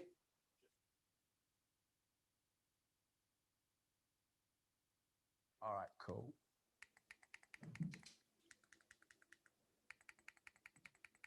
Okay, am I unmuted? Yeah. So one thing I've just, oh, bollocks. I've skidded. Just bring us back to the, when you click once too much, it takes you out of the slideshow and then you have to go all the way to the start again. So Kane is going to start calling you in the order in which you applied. So you need to pick up the phone and speak to Kane. If you do not pick up the phone and speak to Kane, he is phoning the second person and the third person and the fourth person and the fifth person and the sixth person. So Kane is going to call you once you've applied, you know, because he wants to have a chat with you and it's an application process and that's what you do. And Kane's not one for chilling all over the weekend and waiting for 5 days. I know this isn't for everyone. That's cool. That's totally cool. You know, that's cool. It's all good. I've obviously taught you a load of stuff if you want to go and crack on and do this on your own. You definitely know how to create repurposable content now. We're getting more applications coming in. You have got T-5 minutes left to apply. Same if you're watching the recording, by the way, because I'll make sure that my team man the application process and follow up with you. First come, first serve. In terms of mentoring with me, I'm probably not going to do that for more than 5. I just don't want to take on too many clients. So it'll be first come, first serve on the diamond package or the package where you pay a year in full to get mentoring with me. All right, so let's do questions. Who's got a question for Robbie? Hit me up with questions. How can I help you? How has the event been for you? And then can I help you with anything? So Hitesh has asked, if someone did an interview with you and they haven't shared the video file with you, but have posted on their social media for you to share, is there a way I could repurpose the video if I don't own the copyright as they recorded it? Have they not shared it because they don't want to, or they just haven't? If they interviewed you anyway, you could probably argue you've got a right to that, a copyright on that.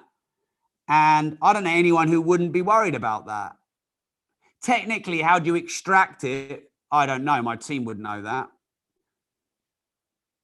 How quickly will your team start the repurposing? If you're the first one, Nashika, they will start this month.